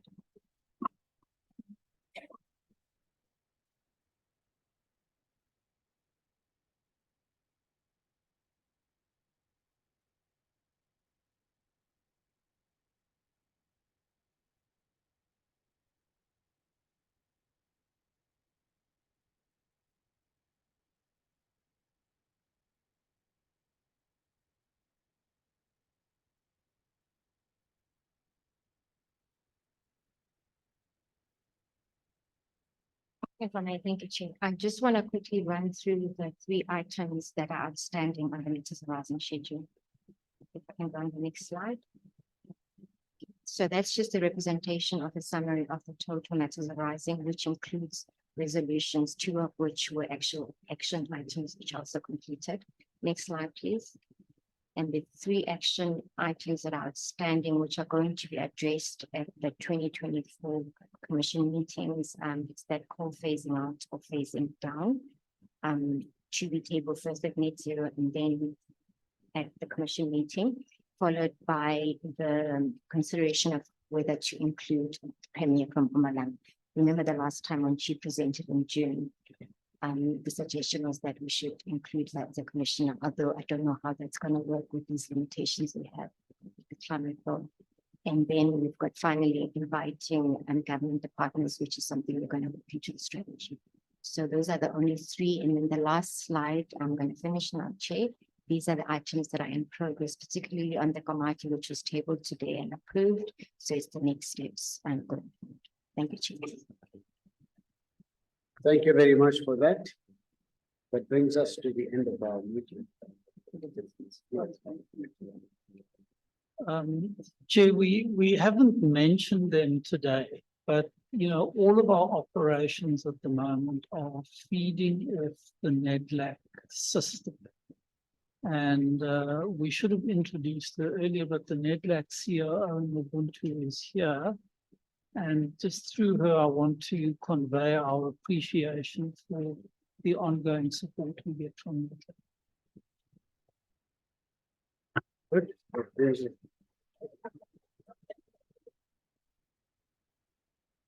Brings us to the end of the meeting, and thank you for your cooperation. See you in February. I think you are invited to lunch. I don't know. Yes, there's lunch. There's lunch available.